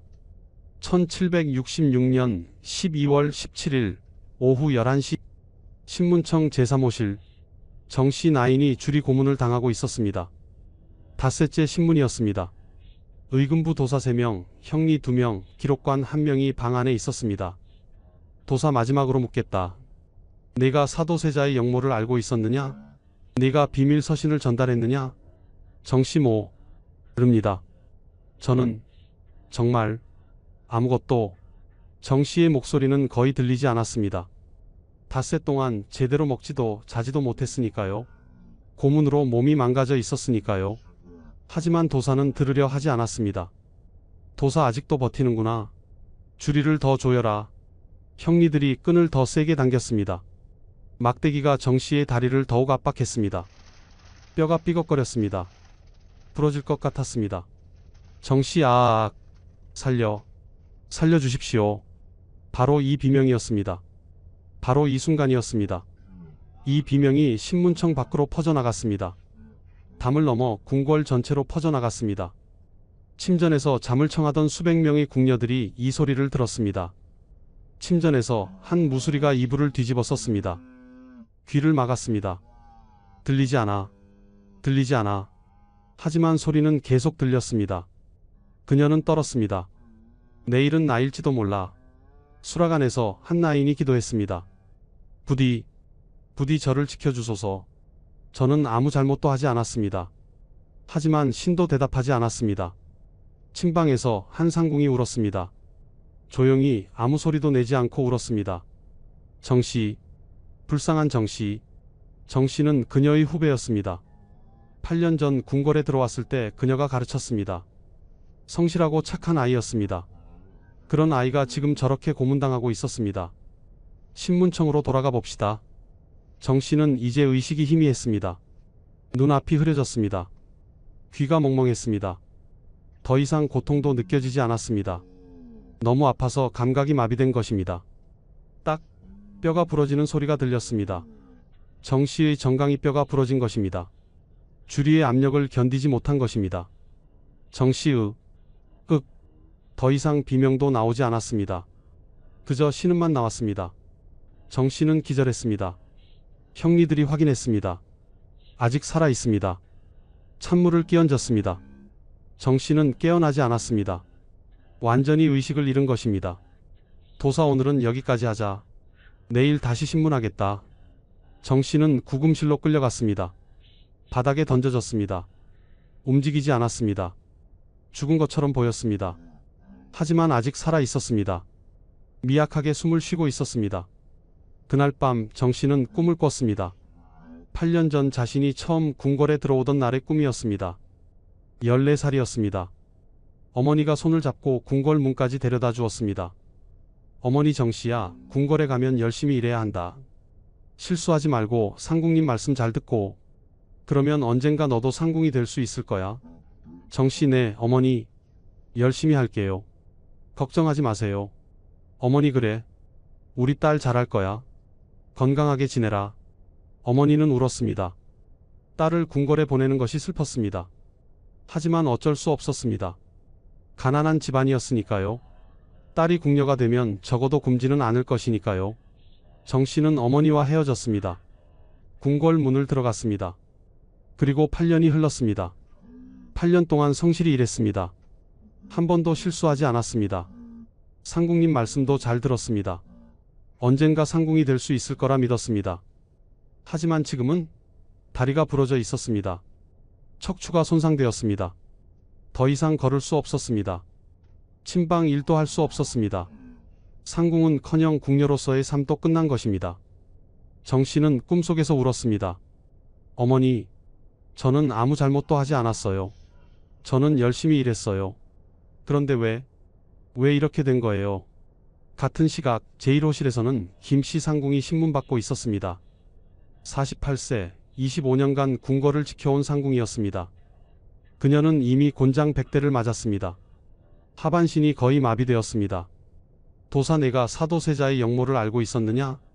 김씨 저는 김씨는 고민했습니다. 진실을 말하면 고문이 계속될 것입니다. 거짓으로 자백하면 고문은 멈출 것입니다.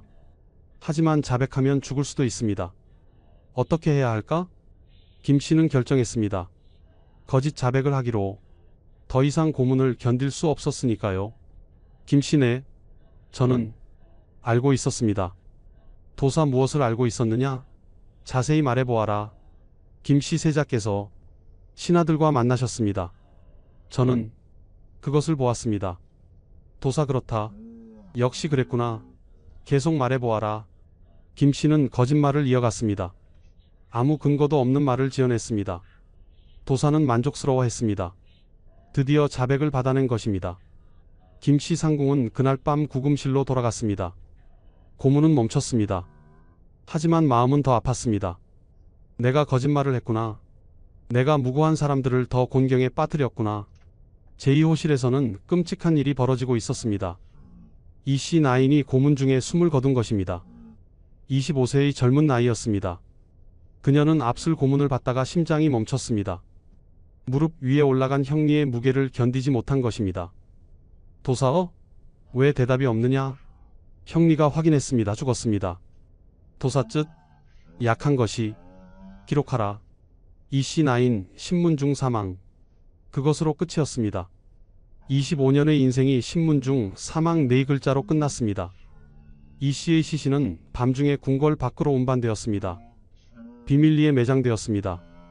가족들은 알 수 없었습니다. 제사호실에서는 박씨 무수리가 기절해 있었습니다. 낙형을 당한 것입니다. 불에 달군 쇠로살을 지진 것입니다. 등과 팔에 화상 자국이 여러 개 있었습니다. 박씨는 의식을 잃은 채 신음했습니다. 4개의 방에서 동시에 이런 일들이 벌어지고 있었습니다. 밤 11시부터 새벽 2시까지 3시간 동안 계속되었습니다. 비명소리가, 신음소리가, 울음소리가 신문청을 가득 채웠습니다. 그리고 궁궐의 다른 곳에서는 또 다른 비극이 있었습니다. 정씨의 친구였던 한 나인이 목을 매달았습니다. 그녀는 정씨가 체포되는 것을 봤습니다. 그리고 생각했습니다. 다음은 나일지도 몰라. 공포를 견딜 수 없었습니다. 스스로 목숨을 끊었습니다. 20세의 젊은 나이였습니다. 이것이 1766년 12월 17일 밤의 진실이었습니다. 이것이 신문청의 실체였습니다. 이것이 궁녀들이 가장 두려워한 이유였습니다. 그리고 가장 끔찍한 것은 이 모든 것이 아무 의미도 없었다는 사실입니다. 정씨는 정말로 아무것도 하지 않았습니다. 김씨 상궁도, 이씨 나인도, 박씨 무수리도 아무 잘못이 없었습니다. 그들은 그저 나경원의 거짓 명단에 이름이 올랐을 뿐입니다. 3개월 후 진실이 밝혀졌을 때 이미 7명이 죽었습니다. 이미 23명이 불구가 되었습니다. 돌이킬 수 없었습니다. 나경원은 처형되었지만 그것이 무슨 소용이었습니까? 죽은 사람은 돌아오지 않았습니다. 부러진 뼈는 다시 붙지 않았습니다. 영조는 후회했습니다. 하지만 너무 늦었습니다. 그는 남은 생명 동안 이 죄책감을 안고 살아야 했습니다. 밤마다 꿈에서 궁녀들의 비명을 들었다고 합니다. 밤마다 정씨 살려주십시오라는 외침을 들었다고 합니다. 시간이 흘렀습니다. 1796년 정조 20년 나경원 사건으로부터 30년이 지났습니다. 정조는 할아버지 영조의 기록을 검토하고 있었습니다. 조선왕조실록을 펼쳐 1766년의 기록을 읽었습니다. 영조 42년 11월 3일 나경원이 사도세자의 역모를 고변하다. 궁녀 50명을 체포하여 신문하다. 영조 42년 12월 17일 신문 계속. 이씨 나인 고문 중 사망. 영조 43년 2월 15일 나경원의 고변이 모두 거짓으로 밝혀지다. 나경원을 능지처참에 처하다 정조는 깊은 한숨을 쉬었습니다. 이 사건은 너무 가혹했다. 정조는 할아버지를 존경했습니다. 하지만 이 사건만큼은 동의할 수 없었습니다. 무고한 사람들을 고문한 것, 그것은 잘못이었습니다. 정조는 결정을 내렸습니다. 억울하게 죽은 궁녀들을 복권하라. 그들의 명예를 회복시켜라. 그리고 유족들에게 보상하라. 1796년 3월 정조의 명령이 내려졌습니다. 고문 중 사망한 7명의 궁녀가 복권되었습니다. 그들의 이름이 다시 기록되었습니다. 이들은 무고했다. 이들은 아무 잘못도 하지 않았다. 유족들에게는 쌀과 돈이 지급되었습니다. 작은 보상이었지만 그래도 국가가 잘못을 인정한 것입니다. 정조는 또한 신문청 규정을 일부 완화했습니다. 고문은 최소화하라. 반드시 증거가 있을 때만 신문하라. 자백만으로 유죄를 판단하지 마라. 하지만 신문청 자체는 폐지되지 않았습니다. 궁녀 처벌 시스템은 계속되었습니다. 실제로 정조 시대에도 유사한 사건들이 있었습니다. 1800년 정조 24년 한 궁녀가 왕의 옷에 독을 넣으려 했다는 혐의로 고문당했습니다. 증거는 없었습니다. 단지 다른 궁녀의 고자질 때문이었습니다. 그 궁녀는 곤장 80대를 맞고 유배되었습니다. 나중에 무고함이 밝혀졌지만 이미 죽은 뒤였습니다. 순조, 헌종, 철종 시대에도 비슷한 일들이 반복되었습니다. 궁녀들은 여전히 신문청을 두려워했습니다. 여전히 작은 실수로 고문당했습니다. 여전히 무고하게 죽었습니다. 고종시대까지 이어졌습니다. 1895년 고종 32년 을미사변이 일어났을 때 명성황후가 시해되었습니다. 그때 궁녀 몇 명이 황후를 지키지 못했다는 이유로 처벌받았습니다. 그들도 신문청에서 고문당했습니다. 1910년 대한제국이 멸망했습니다. 국내부가 폐지되었습니다. 신문청도 폐지되었습니다. 건물은 철거되었습니다. 마지막 상궁들이 궁궐을 떠났습니다. 300년간 이어진 궁녀 제도가 끝났습니다. 하지만 한 사람이 기억하고 있었습니다. 최씨 상궁이었습니다. 그녀는 1751년에 태어나 15세에 궁궐에 들어왔습니다. 1766년 나경원 사건 당시 그녀는 15세 무술이었습니다. 다행히 국문 대상에는 포함되지 않았습니다. 하지만 그 공포를 생생히 기억했습니다. 최 씨는 70세까지 궁궐에서 살았습니다. 상궁이 되었습니다. 1821년 순조 21년 그녀는 말년에 후배 궁녀들에게 이야기했습니다. 내가 15세였을 때 끔찍한 일이 있었지. 50명의 궁녀가 한꺼번에 잡혀갔어. 신문청으로 끌려갔지. 매일 밤 비명소리가 들렸어. 정씨라는 나인이 있었는데 참 착한 아이였어. 열심히 일했지. 하지만 고문당해서 다리가 부러졌어. 8년 뒤에 죽었지. 왜 그런 일이 있었어요? 한 젊은 나인이 물었습니다. 한 사람의 거짓말 때문이었어. 나경원이라는 사람이 거짓으로 고변했지. 벼슬을 얻으려고. 그 거짓말이 50명을 죽음으로 몰아넣었어. 그 사람은 어떻게 됐어요? 능지처참 당했지. 하지만 그게 무슨 소용이야? 이미 7명이 죽었는데. 이미 23명이 불구가 됐는데. 최씨 상궁은 한숨을 쉬었습니다. 밤이면 아직도 그 비명소리가 들려. 55년이 지났는데도 살려주십시오라는 소리가, 정씨의 목소리가. 나는 평생 그 소리를 잊을 수 없을 거야. 최씨 상궁은 1826년 순조 26년 75세의 나이로 사망했습니다. 그녀의 마지막 말은 이것이었다고 합니다. 신문청, 그곳만은, 다시는. 시간이 더 흘렀습니다. 2024년 현재 창경궁은 관광 명소가 되었습니다. 매일 수천 명의 사람들이 방문합니다. 아름다운 건물들을 봅니다. 예쁜 정원을 거닙니다. 사진을 찍습니다. 창경궁 후원 깊은 곳에는 대나무 숲이 있습니다. 사람들은 그곳을 가장 아름다운 장소라고 합니다. 인스타그램에 사진을 올립니다. 창경궁 대나무 숲 너무 예뻐요. 하지만 아무도 모릅니다. 250년 전 그곳에 신문청이 있었다는 것을, 그곳에서 매일 밤 비명소리가 들렸다는 것을, 50명의 무고한 여인들이 고문당했다는 것을, 7명이 죽었다는 것을. 대나무는 바람에 흔들립니다. 사각사각 소리를 냅니다. 어떤 사람들은 그 소리가 아름답다고 합니다.